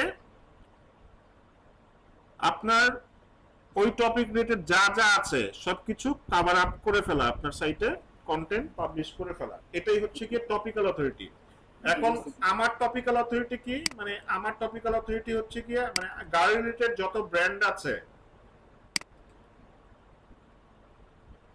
আমার, এটা হচ্ছে ইনিশিয়াল প্ল্যানিং। অনেক টাইপের প্ল্যানিং থাকতে হবে। এটা হচ্ছে ইনিশিয়াল প্ল্যানিং কি, আমার গাড়ির যত ব্র্যান্ড আছে সবগুলা কভার আপ আমি আমার সাইটে করব। এরপরে আরো বহু, মানে এটা হচ্ছে আমার প্রাইমারি মানে স্ট্র্যাটেজি। সেকেন্ডারি স্ট্র্যাটেজি যখন আমি প্রাইমারি স্ট্র্যাটেজিটা কমপ্লিট করে ফেলবো, দেন হচ্ছে কি আমি second strategy, third strategy, fourth, মানে এটা SEO is never ending process, ঠিক আছে? দেন আমি গাড়িগুলো কভার করে ফেললে দেন যাব হচ্ছে কি গাড়ির পার্টস থেকে শুরু করলে মানে গাড়ির গ্যারেজ, মানে টপিকের তো অভাব নাই। সাপোজ ধরেন আপনি গলফ নিয়ে কাজ করবেন। এখন গলফের কি কি আছে, গলফ মানুষ ব্যাট দিয়ে খেলে, গলফের জুতা পরে, গলফের ড্রেস আছে, তারপর গলফ কোর্স আছে, গাড়ি আছে, তাই না?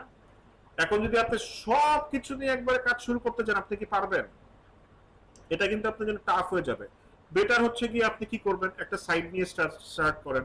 একটা সাইট কি হতে পারে, ধরেন আপনি গলফ বল নিয়ে কাজ করা শুরু করবেন। গলফ বল নিয়ে কাজ করে গলফ বলের যাবতীয় সবকিছু ইনফরমেশন আপনি দিয়ে ফেলেন, তাহলে কি হলো, আপনি গলফ বলের টপিক্যাল অথরিটি পেয়ে গেলেন। এরপর আপনি ব্যাটে যান, ব্যাট কমপ্লিট করেন, এরপর আপনি গ্লাভসে যান, গ্লাভস কমপ্লিট করেন। এইভাবে পার্ট বাই পার্ট আপনার চিন্তা করতে হবে।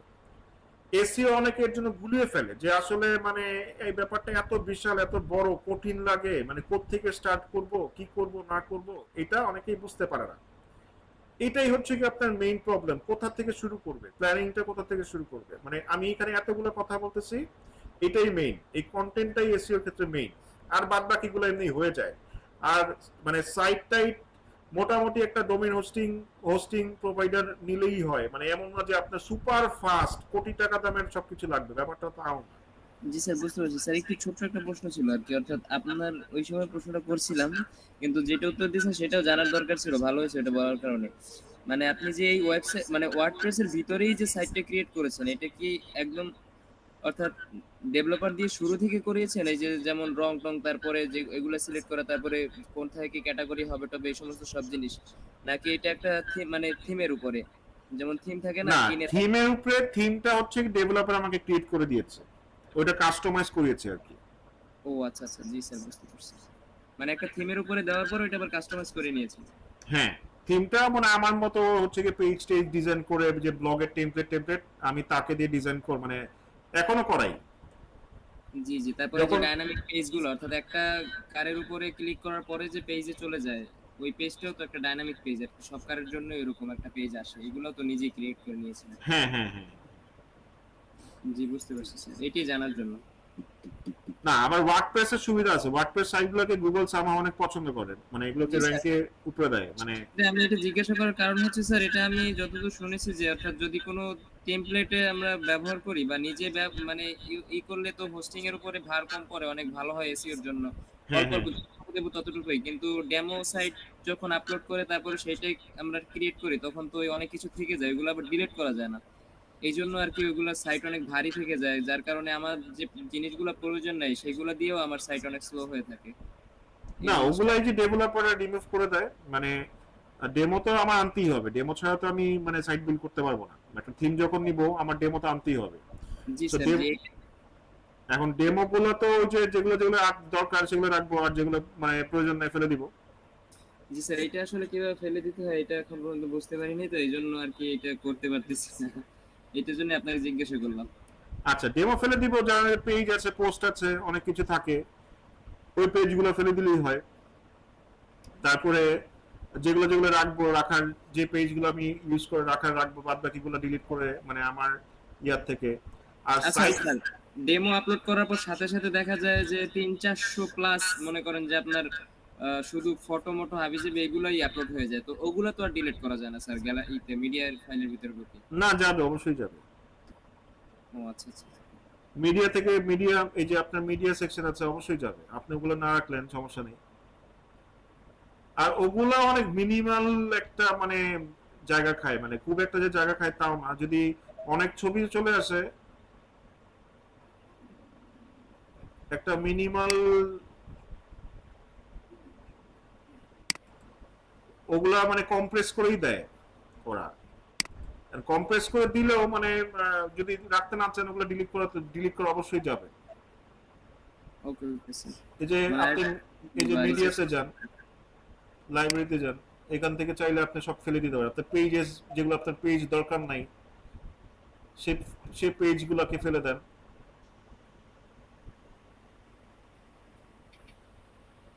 এই যে এগুলো থিমের সাথে আসছে না, জি। সো আমি যদি এটা রাখতে না চাই,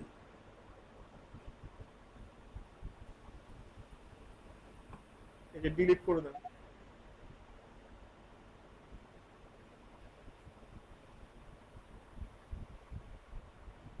ডিলিট করার তো অপশন আছে, মানে একবারও সব ডিলিট ক্লিয়ার করে ফেলা যায়।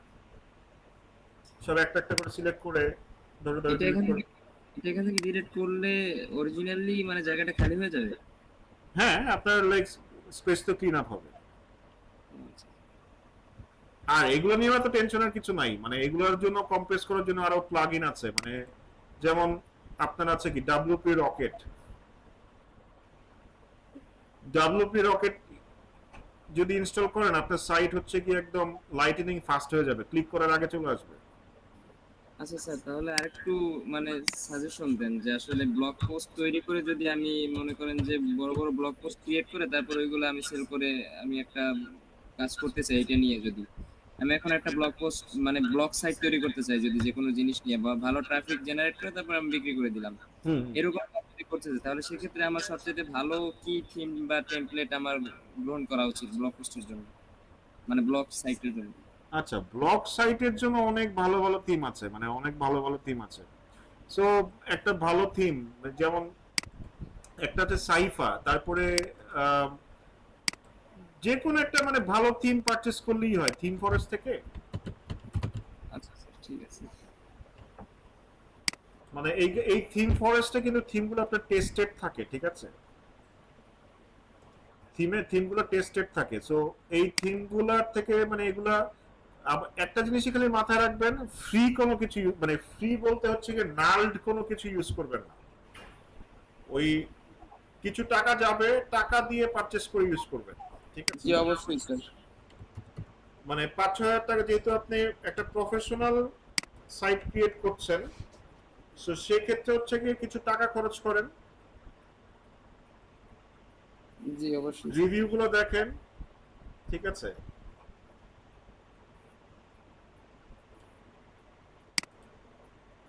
ঠিক আছে, বুঝতে পারছি। আমাদের স্টুডেন্টরা আবার বোরিং হয়ে যাবে, আমরা সাইট থেকে সরে গিয়েছি আমার প্রশ্নের কারণে। আপনি আমাদের না মানে প্রশ্ন করেছেন অবশ্যই ভালো, কারণ হচ্ছে কি প্রশ্ন না করলে শিখবেন কিভাবে? জি স্যার অবশ্যই। সো মানে একমাত্র ক্র্যাক বা নাউড বাদে আপনি যে কোনো থিম ইউজ করেন কোনো সমস্যা নাই। Thank you sir. অনেক ভালো ভালো অনেক সুন্দর সুন্দর থিম আছে। ইনফ্যাক্ট ফ্রিও আপনি ইউজ করতে পারেন, ঠিক আছে? ফ্রি বলতে আপনি অ্যাস্ট্রা প্রো, তারপরে আরো কিছু থিম আছে, আমার আপাতত নাম পেটে আটকে আছে, মাথায় আসতেছে না। সো ওগুলো আমি নেক্সট ক্লাসে বলে দিব না। আরো অনেক সুন্দর সুন্দর ভালো ভালো থিম আমি ইউজ করি আছে। সো জি স্যার, আসলে আমার এগুলো জানি কিছুটা, কিন্তু আমি জাস্ট আপনার কাছ থেকে একটা সাজেশন চাচ্ছিলাম যে যেহেতু আপনি এক্সপার্ট সেহেতু আপনি একটা ভালো কিছু নাম বলবেন, যেহেতু আপনি বলছেন যে পরের ক্লাসে বলে দিবেন, এটা বেটার হবে স্যার। বুঝতে পারছি। সো যে কোনো থিম ইউজ করেন, মানে আপনি যে কোনো থিম পারচেজ করে ইউজ করেন, কোনো সমস্যা নাই। Okay sir. আর যেগুলো আপনার থিম ফোর্সে দেওয়া হয় ওগুলো সবকিছু টেস্টেড, মানে কোডিং ফাইল থেকে সোর্স থেকে শুরু করে সবই টেস্টেড। আরো যদি টেনশন থাকে এই প্লাগইনটা ইউজ করেন, WP রকেট, ঠিক আছে? বা যে কোনো ক্যাশ প্লাগইন ইউজ করেন, মানে এইগুলো ইউজ করলে আর কোনো টেনশন নাই, সাইট স্লো হওয়ার কোনো চান্সই নেই। যত বড় সাইট হোক, এই মানে এই সাইটগুলো অনেক, মানে এই প্লাগইনটা অনেক জোস। জি স্যার, অনেক কাজে দেবে। যদিও পেইড, হোয়াটএভার। তো এই যে এটা হচ্ছে কি আমার পিলারের স্ট্রাকচার ছিল, এটা এই জন্য এত কথা বলছিলাম, মানে এসইও পুরো দাঁড়িয়ে থাকে হচ্ছে কি আপনার কন্টেন্টের উপরে। আপনার কন্টেন্ট ভালো হলে সাইট র্যাঙ্কে আসবে, কন্টেন্ট ভালো না হলে সাইট র্যাঙ্কে আসবে না। এবং টার্গেটেড কিওয়ার্ড, এই জিনিসগুলা আপনার বুঝতে হবে যে আমার মেইন ফোকাস কিওয়ার্ড কি। দেখেন পিলারের সাথে রিভিউ করলে মানে সুবিধাটা কি হয়, মানে ওই যে ইন্টারনাল লিঙ্কিং বলেছেন, আমি কিন্তু প্রত্যেকটা ইন্টারনাল লিঙ্কিং করে দিয়েছি। তার মানে কি আমার পুরো সাইটের মধ্যে একটা ইন্টারনাল লিঙ্কিং এর রিলেশন প্রত্যেকটা পেজের সাথে প্রত্যেকটা পেজের কিন্তু তৈরি হয়ে গেছে। এগুলো আপনার স্ট্র্যাটেজির অংশ, যে কি করলে আপনার সব দিক থেকে ভালো হবে, ওই জিনিসগুলো চিন্তা করা। সো পিলারের স্ট্রাকচার ছিল যে আমার যত ব্র্যান্ড আছে সব ব্র্যান্ডের মডেলের ডিটেইল আমার কাছে থাকবে। আর রিভিউ স্ট্রাকচারটা কি এখানে? স্যার এখানে এসইও রিলেটেড একটা কোশ্চেন আছে, করব? হ্যাঁ বলেন, অবশ্যই। জি স্যার, এখানে ইন্টারনাল লিংক তো আপনি দিয়েছেন, আপনি যেহেতু পেজ ক্রিয়েট করেছেন সেই পেজ থেকে, কিন্তু এক্সটার্নাল লিংক হিসেবে কি ব্যবহার করেছেন? যেহেতু আমরা জানি যে এক্সটার্নাল লিংক হিসেবে যে ব্র্যান্ড বা যেই প্রোডাক্ট নিয়ে আপনি কাজ করতেছেন সেই প্রোডাক্টের অরিজিনাল যে ওয়েবসাইট ওইটা দিয়ে দিতে হয়। তো এক্ষেত্রে এখানে তো আপনার অনেকগুলা কার বা অনেকগুলা জিনিস নিয়ে রিভিউ, যেহেতু আপনার এটা পিলার কন্টেন্ট, তো সেক্ষেত্রে আপনি কি এইটার ক্ষেত্রে কি মানে ভালো হওয়ার জন্য কি ইউজ করেছেন বা কি? যেমন দেখেন এই আর্টিকেলটাতে এই যে যেটা আপনি বলছেন যে আমি অফিসিয়াল সাইটটাই কিন্তু ইউজ করেছি। জি স্যার, সেটা তো একটা আর্টিকেলের ক্ষেত্রে, কিন্তু পিলার ওয়েবসাইটে তো অনেকগুলো একসাথে, তো সেটার ক্ষেত্রে কি করেছেন? জাস্ট এই যে স্যার এটা আচ্ছা, এই পিলারের ক্ষেত্রে ওরকম কিছু নাই, মানে আপনার যে এক্সটার্নাল এখানে ইউজ করতে হবে ব্যাপারটা ওরকম না। পিলারের ক্ষেত্রে আপনি একটা দুইটার ক্ষেত্রে করেন বা প্রত্যেকটার ক্ষেত্রে করেন না, কোনো সমস্যা নাই তো। মানে প্রত্যেকটা যদি আপনি দেন এক্সটার্নাল লিংক আপনার, যেমন টয়োটার, আমি যদি টয়োটার অনেক গাড়ির কথা লিখতেছি, আমি যদি এখানে টয়োটার অফিসিয়াল সাইটটা এখানে দিয়ে দেই, মানে এটা কোনো মানে প্রবলেম হওয়ার কথা বা প্রবলেম হবে না। আপনি চাইলে হোন্ডাটা হোন্ডাই দিবেন, টয়োটাটা টয়োটা দিবেন, তারপরে হচ্ছে কি নিশানেরটা নিশানে দিবেন, দ্যাটস ইট। মিৎসুবিশিটা মিৎসুবিশি দিবেন। এক্সটার্নাল লিংক মানে মোট কথা হচ্ছে আপনার কম্পিউটারকে না দিয়ে আপনি যেখানে দেন কোনো সমস্যা নাই। জি জি স্যার বুঝছি। কম্পিউটারের কি দেওয়া যাবে না, কম্পিউটারকে ব্যাকলিংক কেন দিবেন? জি জি আচ্ছা, স্যার। সো এখানে দেখেন, আর এখানে মেইনলি হচ্ছে গিয়ে আমি এখানে ফোকাস করেছি হচ্ছে আমার ইন্টারনাল লিংকিং এর ক্ষেত্রে। আমার মানে এক্সটার্নাল লিংকিং এখানে আমার ফোকাস না, এটা হচ্ছে গিয়ে আমার mainly internal linking. Internal linking করার জন্য আমি পিলার করে দেন হচ্ছে গিয়ে একটা একটা করে রিভিউ করেছি, ঠিক আছে? So what ever. সো এইটা হয়তো আপনি বুঝতেছেন, অনেকে বুঝতে কষ্ট হইতেছে। জি স্যার, আমি এটার কাজ করতেছি তো রানি, এই জন্য আমি বুঝতেছি বা আমার জন্য ভালো লাগতেছে কাজটা। হ্যাঁ, মানে যারা কাজ করে এসইও কিন্তু আসলে খুব মজার। যারা কাজ করে তারা জানে, যারা এখন হয়তো নতুন অনেকের কাছে কঠিন লাগতেছে যে এত কিছু শিখতে হচ্ছে, বাট মানে এত কিছু নিয়ে এট এ টাইম কাজ করা লাগে না, সেটা হয়তো আপনি খুব ভালো মতো জানেন।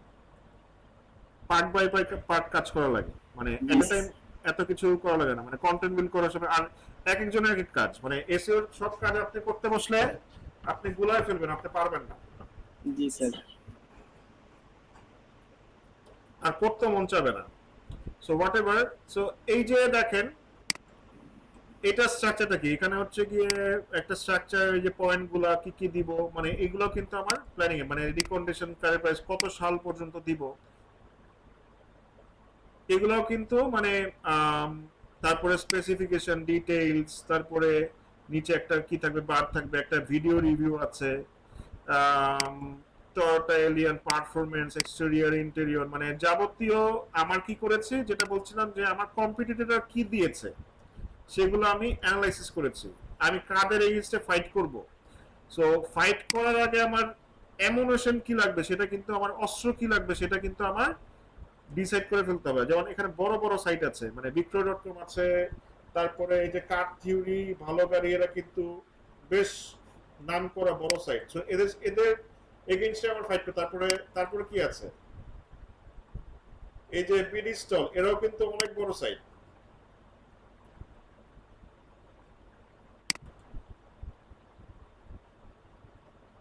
সো আমি কি করেছি, বেসিক্যালি তাদের ওয়েবসাইটে গিয়ে পড়েছি, দেখেছি যে তারা কি টাইপের কন্টেন্ট, কোন টাইপের পেজ, কিভাবে তারা অপটিমাইজ করবে, এগুলো আমাদের স্টাডি করতে হয়, ঠিক আছে?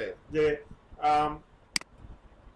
তারা কিওয়ার্ড কোথায় দিয়েছে, কি কি লিখেছে, কি কি পয়েন্ট দিয়েছে, সবকিছু স্টাডি করার পরে নিজের কন্টেন্ট স্ট্রাকচারটা বিল্ড করতে হয়। এরপরে কি করতে হয়, এরপরে এটা কোথায় আছে দেখি,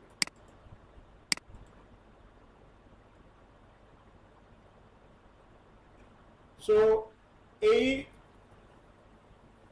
এটা করে তারপর কি করতে হয়, কন্টেন্ট রাইটারের কাছে যেতে হয়, যে তুমি নিজে কন্টেন্ট লিখলে তো ভালো আছে, লিখলেন, কিন্তু যদি নিজে না পারেন তাহলে হচ্ছে গিয়ে কন্টেন্ট রাইটারের কাছে যেতে হবে। এখন কন্টেন্ট রাইটারকে কি করতে হবে, আপনার কন্টেন্ট স্ট্রাকচারটা দিয়ে দিতে হবে, যে আমার এই পয়েন্ট হবে, এত ওয়ার্ডের মধ্যে আমার কন্টেন্টটা লেখা লাগবে। সো কিওয়ার্ড রিসার্চ করে আপনি দিতে পারেন, অথবা কন্টেন্ট রাইটারও কি করতে পারে, কিওয়ার্ড রিসার্চ করে নিতে পারে। এখন স্ট্রাকচারটা কেমন হয় আমি একটু দেখি।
আর এসইও যদি একটা রিমোট জব নিতে পারেন, আপনার লাইফে আর কিছু করতে হবে না, আপনার লাইফ চেঞ্জ হয়ে যাবে। যেমন আমার একটা স্টুডেন্ট গত সপ্তাহে ঈদের আগে মাশাআল্লাহ সে একটা ডিজিটাল মার্কেটিং রিমোট জব পেয়েছে।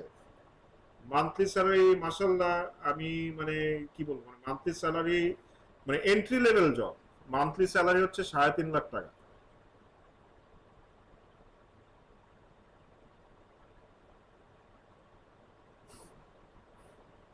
ফেসবুক অ্যাডসের উপরে সে অনেক চেষ্টা করছে, সে মানে তার আল্লাহ তার চেষ্টার মানে ফলাফল দিয়েছে। তো চেষ্টা না থাকলে পারবেন না, চেষ্টা থাকলে অবশ্যই পারবেন। এবং যা শিখাচ্ছি ইন্ডাস্ট্রিতে এগুলোই করতে হবে, এবং যে হয়তো বা করছেন সে জানেন।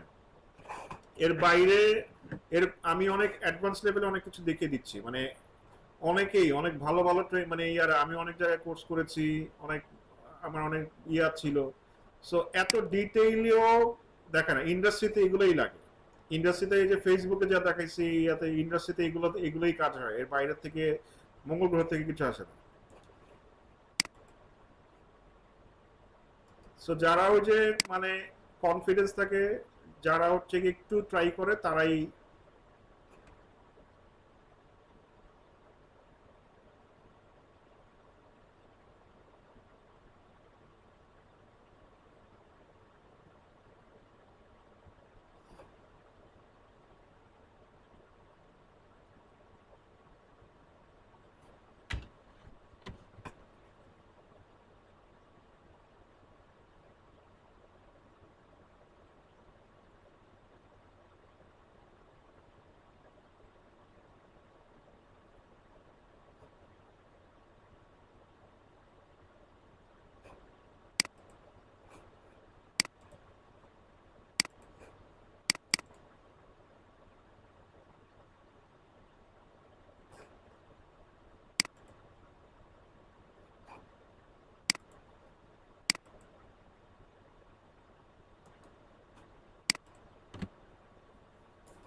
আচ্ছা।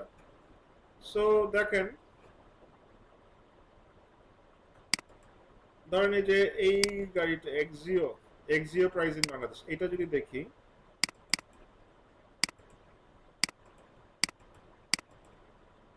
এটা হচ্ছে আমার পিলারটা। আচ্ছা, এলিয়ানটা দিয়ে দেখাই।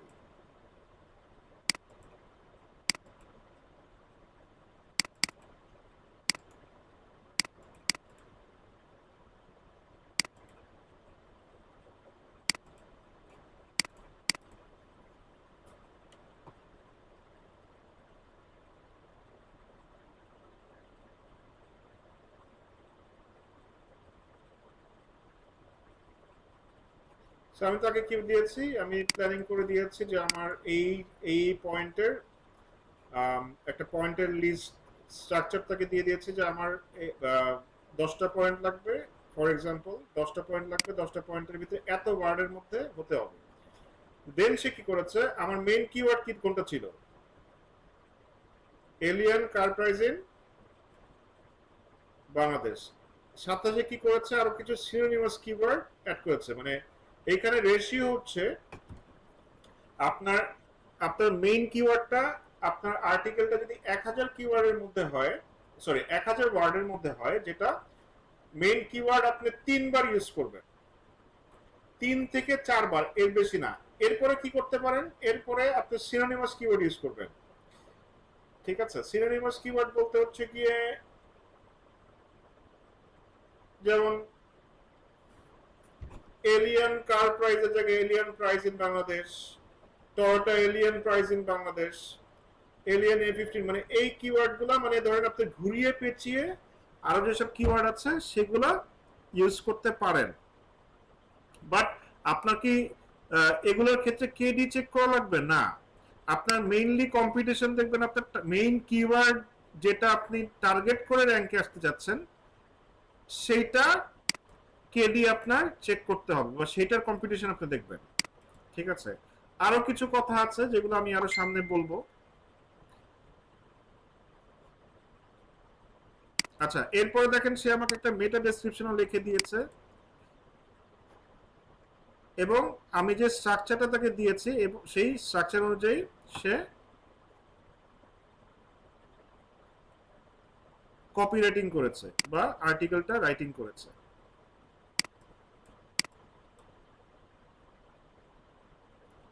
এবং সেই কিওয়ার্ড গুলো সে ভিতরে ভিতরে প্লেসমেন্ট করে দিয়েছে।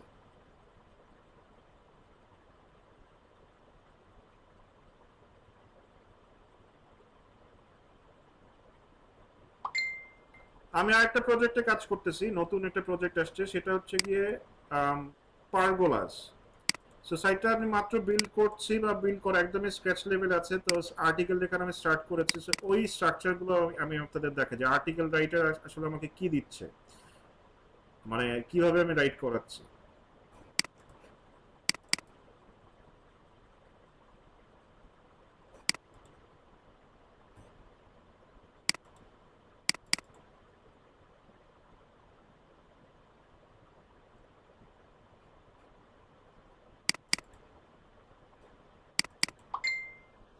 ধরেন আমি তাকে অ্যালুমিনিয়াম পারগোলা আর্টিকেল স্ট্রাকচার আমি কি কি পয়েন্ট দিয়েছি সেটা একটু দেখাই।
সো এখানে ইম্পর্টেন্ট হচ্ছে গিয়ে কম্পিটিটর অ্যানালাইসিস করা, তারা কি লিখছে, কত ওয়ার্ডে লিখছে, এগুলো কাউন্ট করা, কাউন্ট বের করে কিওয়ার্ডের অ্যানালাইসিস করে যদি আপনার মনে হয় না আপনি এটা টার্গেট করবেন, তাহলে হচ্ছে গিয়ে ওইটা আপনার কন্টেন্ট স্ট্রাকচার বিল্ড করা। এখানে রুল অফ থাম্ব হচ্ছে গিয়ে ফার্স্টে যখন একটা নতুন সাইট শুরু করবেন, যত লো কম্পিটিশন নিতে পারেন সব থেকে ভালো, সব থেকে লো কম্পিটিটিভ কিওয়ার্ড গুলো নিয়ে টার্গেট করে শুরু করবেন। এতে কি হবে, এতে ইনিশিয়ালি আপনি একটা ভালো রেজাল্ট পাবেন। সার্চ ভলিউম কম হোক কোনো সমস্যা নাই। ফার্স্টে কেডি নেবেন হচ্ছে গিয়ে 10 থেকে হাইয়েস্ট 15-র মধ্যে, যা কিওয়ার্ড গুলো আছে ওগুলো টার্গেট করে কাজ শুরু করবেন। এরপর আস্তে আস্তে কম্পিটিটিভ কিওয়ার্ড এমনি এমনি র্যাঙ্কে চলে আসবে, ওগুলো নিয়ে ওগুলো টার্গেট করার প্রয়োজন নাই।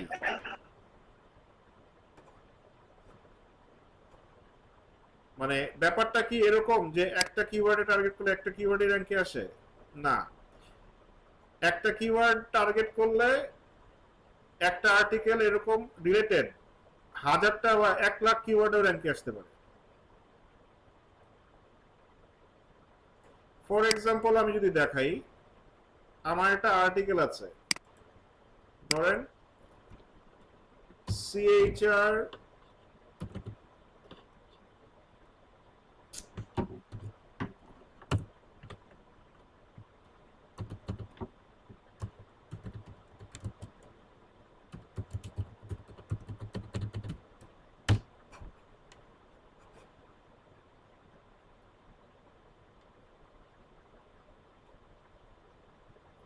এই দেখেন, এইটা একটা, এই সেম জিনিসটাই আমি যদি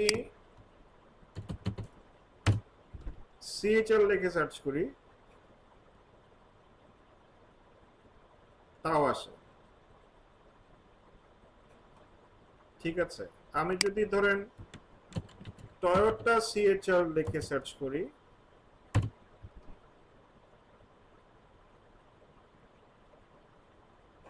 তাও আসে।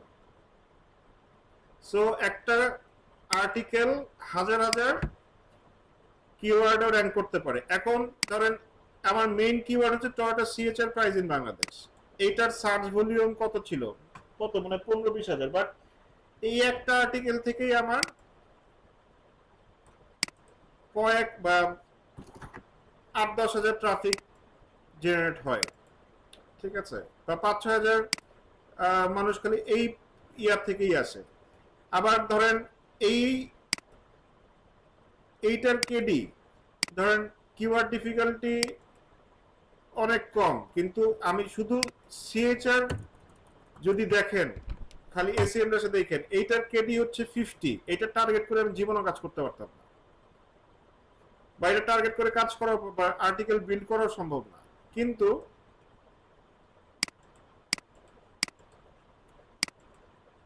আপনি যদি মানে এর জন্য কি বলে যে সবসময় শুরু থাকবেন একটা কথা, লং টেল কিওয়ার্ড নিয়ে কাজ করো, লং টেল কিওয়ার্ড নিয়ে কাজ করো। দ্যাটস ওয়াই হচ্ছে লং টেল কিওয়ার্ড নিয়ে কাজ করতে হয়। লং টেল নিয়ে কাজ করলে শর্ট টেল গুলোতে এমনি চলে আসে। ঠিক আছে, সো আমরা কি ক্লিয়ার বুঝতে পেরেছি যে একটা কন্টেন্ট কিভাবে বিল্ড করব, বা আমার কন্টেন্ট বিল্ড করতে হলে কি কি করতে হবে? জি sir. Sir long tail keyword দিয়ে তো সাইটের অথরিটিও বিল্ড করা যায় আমার মনে হয়, যে কারণ লং টেইলে যদি আমার 10 জন কাস্টমার থাকে, 10 জন নিয়ে আমার সম্পূর্ণ কন্টেন্টটা দেখবে বা পড়বে, হ্যাঁ, সেক্ষেত্রে আমার so সাইটের অথরিটি বাড়তেছে না? হ্যাঁ, সাইটের অথরিটি বাড়ছে, আপনার সিটিআর বাড়তেছে, সেক্ষেত্রে আপনার যখন রিলেভেন্সি বাড়ে তখন অন্যান্য কিওয়ার্ড আপনার ওই সেম জিনিসটা আপনার র্যাঙ্ক করা শুরু করে, মানে গুগল আমাকে দেবে, মানে প্রিভিলেজ দিবে। সিটিআর যদি হ্যাঁ, বাড়ে জি স্যার, তখন ওই সেম জিনিসটা আরো ভাইরাল হওয়া শুরু করে। সো এটাই মানে এই ওয়েতেই, দ্যাটস ওয়াই হচ্ছে গিয়ে লং টেল কিওয়ার্ড ইউজ করলে এটাই হচ্ছে গিয়ে সুবিধা, যে low competition but high traffic. That's why হচ্ছে কি আমি যদি এই আর্টিকেলটা অনলি সিএইচআর দিয়ে বা এলিয়েন দিয়ে অপটিমাইজ করতাম, এটা কি র্যাঙ্কে আনা সম্ভব ছিল? কখনোই না, কারণ ওটা কেডি হচ্ছে কি আপনার 60-70, কিন্তু এইটার কেডি আমি দেখেছি কত হবে আমার এখন মনে নাই, যাই হোক মানে লো কম্পিটিটিভ একটা কেডি। মানে সো লং টেল কিওয়ার্ড দিয়ে আমি টার্গেট করেছি যেগুলো যখন টাইম অন টাইম এইগুলা শর্ট টেইলেও চলে আসছে, বা আরো মাল্টিপল হাজার হাজার কিওয়ার্ডে আছে। ঠিক আছে,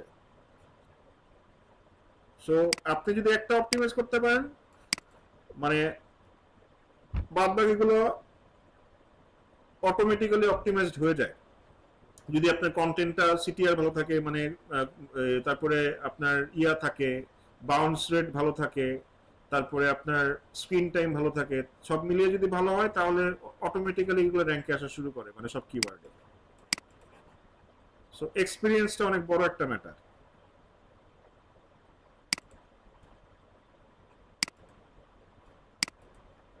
সো কি নিয়ে বলছিলাম?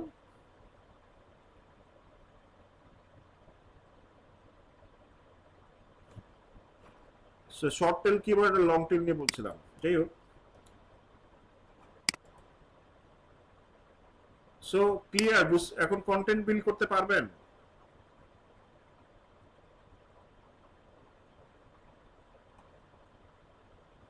আচ্ছা, ও যেটা দেখাবো বলছিলাম যে দেখেন, এইটার টাইটেল হচ্ছে best pergola supplier price types in Ajman Sharjah UE near me. আচ্ছা, ইউই। সো আমি তাকে কি করেছি, একটা স্ট্রাকচার দিয়েছি যে আমার এই পয়েন্টগুলা থাকতে হবে। সো আমাকে সে রিপ্লাইতে কি দিয়েছে লিখে, ওইটা আমি আপনাদের দেখি, আছে ক্লাসটা শেষ করে দিব। সে আমাকে লিখে দিয়েছে হচ্ছে গিয়ে এই সাইটটা, মানে একদমই নতুন প্রজেক্ট, আর্টিকেল বিল্ডিং করতেছি আর কি।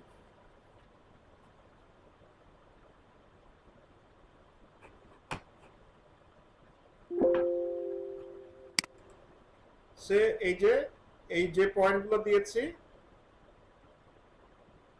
সে আমাকে কন্টেন্টগুলো লিখে দিয়েছে। এরপর আমার কাজটা কি, কন্টেন্টগুলো চেক করা, যে কোয়ালিটি কেমন হয়েছে চেক করে। এটারও কিছু টুল আছে, এই টুলগুলোর কাজ নেক্সট ক্লাসে দেখাবো। চেক করে তারপরে এটার কোয়ালিটি চেক করে, এআই দিয়ে লিখেছে না কপি করেছে কিনা, এগুলো চেক করে তারপরে যদি হয়তো হলো না তো এটা রিভিউতে পাঠিয়ে দেওয়া, যে এগুলো এইসব জায়গায় প্রবলেম আছে ঠিক করো। তারপর ঠিকঠাক করে আবার দিবে, আবার চেক করে এরপরে কি করবেন, যে একে হচ্ছে কি যদি আবার যদি ঠিক করতে করাবেন, আর না হলে কি করবেন, অ্যাপ্রুভাল দিবেন। এটাই হচ্ছে গিয়ে এসি এক্সপার্টদের কাজ। সো এই স্ট্রাকচার অনুযায়ী কিন্তু সে আমাকে লিখে দিছে। আমি যে স্ট্রাকচারটা দিয়েছি, যেমন pergola types, our pergola projects, types of aluminium pergola we provide, এই পয়েন্টগুলোই কিন্তু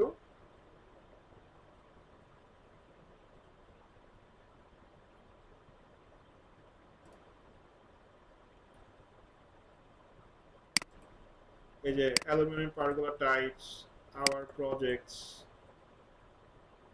ঠিক আছে, types of aluminium pergola provide, এই কথাগুলো, এই পয়েন্টগুলো সে ইলাবোরেশন আমাকে করে দিয়েছে। সো আইদার হচ্ছে কি আপনি পয়েন্টস দিয়ে দিতে পারেন, যে আপনি পয়েন্টস পাবেন কোথায়, আপনি কম্পিটিটর অ্যানালাইসিস করলে পয়েন্টগুলো পাবেন, এবং এর বেশি কি দেওয়া যায় চিন্তা করবেন, সবথেকে বেস্টটা দেওয়া ট্রাই করবেন। সবথেকে বেস্ট টার্গেট দিলে, এবং যদি মোটামুটি আপনি একটা মানে লো কম্পিটিটিভ কিওয়ার্ড টার্গেট করতে পারেন, ইট উইল র্যাঙ্ক। আমি আপনাদের সিক্রেটটা বলে দিলাম, ঠিক আছে?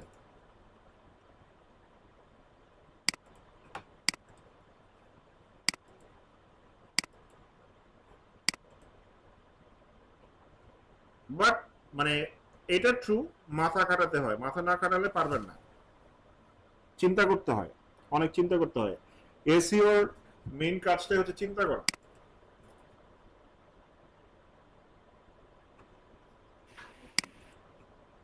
সো আজকের ক্লাসটা এই পর্যন্তই। একটা অ্যাসাইনমেন্ট দেবো, অ্যাসাইনমেন্ট থাকবে হচ্ছে গিয়ে আপনারা best coffee maker in USA, এটার উপরে 1000 ওয়ার্ডের একটা আর্টিকেল লিখবেন উইথ 10 পয়েন্টস, একটা রিভিউ আর্টিকেল লিখবেন, ঠিক আছে? রাজু ভাই আছেন? জি স্যার আছি। হ্যাঁ, ওইটা একটু গ্রুপে লিখে দেন। এটা হচ্ছে অ্যাসাইনমেন্ট থাকবে, যে best coffee maker price in USA. Okay যে স্যার। কোনো একটা কফি মেকার সিলেক্ট করবেন, ওইটার উপরে একটা রিভিউ আর্টিকেল লিখবেন 1000 ওয়ার্ডের, এবং 10টা পয়েন্ট দিবেন। চ্যাট জিপিটি ইউজ করেন, কোনো সমস্যা নেই। আপনারা আর্টিকেলের স্ট্রাকচারটা বুঝবেন, মানে বুঝেন, আপনাদের নিজের লিখতে হবে ব্যাপারটা তা না, চ্যাট জিপিটি তে লেখেন, ব্যাপারটার সাথে ইউজ টু হন। মানে এই পয়েন্টগুলো ধরেন আমি নিজেও রাইট করি না, কিন্তু কি করি, আমার তো অ্যাটলিস্ট আমার স্ট্রাকচারটা বুঝতে হবে, কি কি পয়েন্ট দিব, এবং আপনারা যে ধরেন কন্টেন্ট রাইটারদের লেখাবেন, সেটা তার কোয়ালিটিটা কেমন, বা আপনি কি কি চান, সেগুলো বুঝতে হলেও আপনার রাইটিংটা বুঝতে হবে। সো দ্যাটস ওয়াই হচ্ছে কি আপনারা চ্যাট জিপিটি তে লেখেন, কোনো সমস্যা নাই।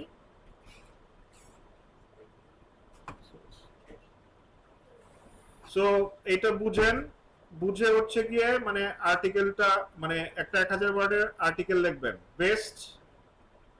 রাজু ভাই এটা গ্রুপে লিখে দিয়েন, ওকে স্যার। আচ্ছা, তাহলে আজকে ক্লাসটা এখানে শেষ করছি, অ্যাটেন্ডেন্সটা নিয়ে নিই।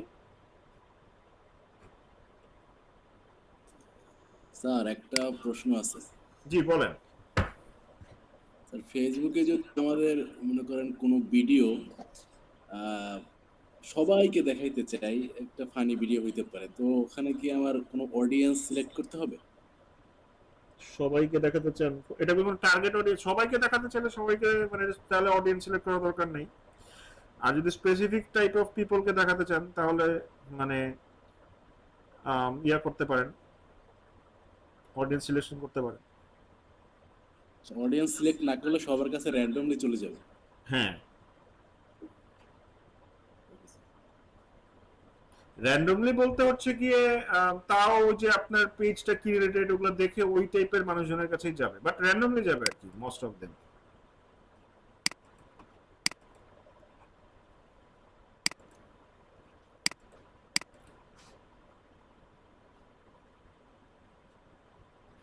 জি স্যার, আমাদের ক্লাস তো আজকের জন্য শেষ নাকি?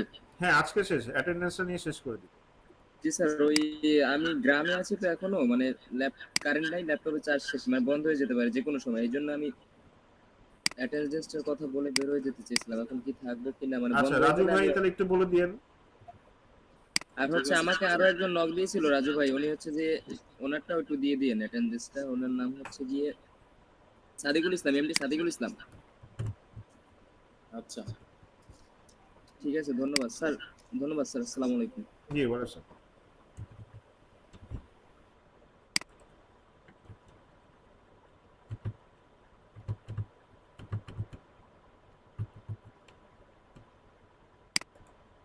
আচ্ছা কাজী ওয়াসি, আচ্ছা আজকে তো অনেকে মানে অনেক অ্যাটেন্ডেন্স কম, সবাইকে না ডেকে কারা কারা আছেন নামটা বলে দেন।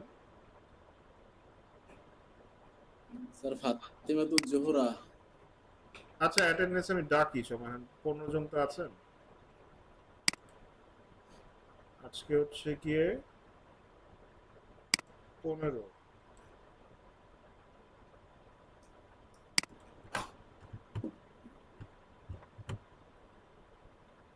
কাজী ওয়াসিমউদ্দিন জিদান আছেন? এস এম সিয়াম, আনামুল নিশাত, পারভেজ আলম, হ্যাঁ আছি ভাইয়া। এমডি হাসান, ইমতিয়াজ হাসান, শাহরিয়ার সুলতানা, শাহরিন সুলতানা, এমডি রেজাল করিম, তরিকুল ইসলাম সাকিব, মোহাম্মদ আল মামুন আখন, শারমিন রহমান স্বর্ণা, প্রেজেন্ট স্যার। আরমান হোসেন, জি স্যার আছি। Shahriar Rahman Jisan, MD Faisal Jamaddar, Ariful Islam lemon. Sir এক ফয়সাল তো এসএমএস করছে যে একটু প্রবলেমে আছি কারেন্ট নিয়ে, কিন্তু কোন ফয়সাল বলতে? আচ্ছা, না ভাইয়া আছি আমি। আরিফুল ইসলাম লেমন আছেন? নাই। আচ্ছা সিয়াম খান, শাকিল হোসেন, জুয়েল, স্যার সিএম খান আছি। Present sir. Azizul Hakim sir Azizul ছিল হাকিম আপনার কল আছেন? ছিল স্যার। জি স্যার আচ্ছা। ছিল। পীযূষ মাতুব্বর, এমডি সাদেকুল ইসলাম সোহান, উনি স্যার মেসেজ করেছেন আসরুল্লাহ ভাইকে। ফয়সাল ইসলাম, ইয়েস স্যার। জাহিদুর রহমান আবির, জাহিদুর রহমান আবির, সাকিব গাজী, রাশিদুল কবির, স্যার উনিও ছিল স্যার। জাহিদুল ইসলাম ফয়সাল, শামিমা ফেরদৌস মালা, জি ভাইয়া।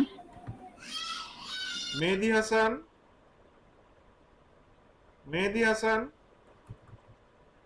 ফাতেমাতুজ জোহরা, জি স্যার উনি ছিল। নয়ন রয়, নয়ন রায় প্রেজেন্ট স্যার। সোহানা রূপান্তি, প্রেজেন্ট ভাইয়া। শরীফ মোহাম্মদ নাসরুল্লাহ, ছিল স্যার উনি এইমাত্র বের হয়ে গেছে। এমডি সিফাতি মঞ্জুর রহমান, জি স্যার। এমডি তারিকুল ইসলাম, প্রেজেন্ট স্যার। খাদিজা হিয়া,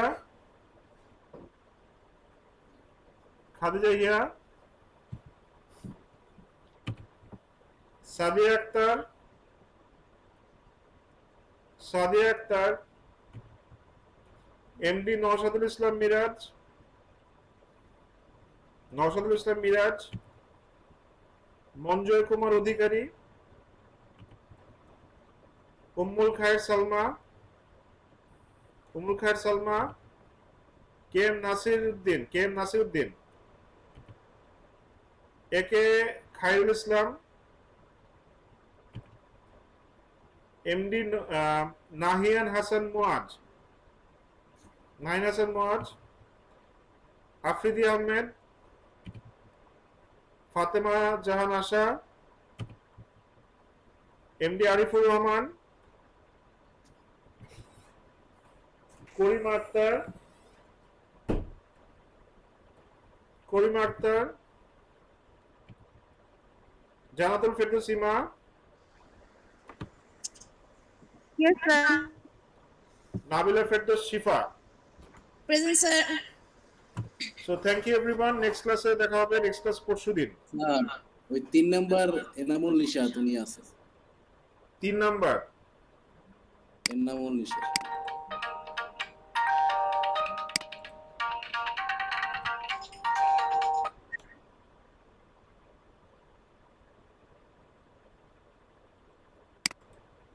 So ঠিক আছে সবাই,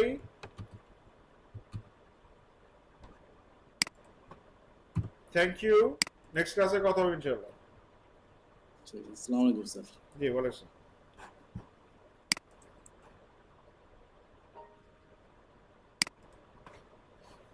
তুই সময় যাবি তো? আজকেই তো যাবো, কিন্তু দুলাভাই তো নোয়াখালী গেছে।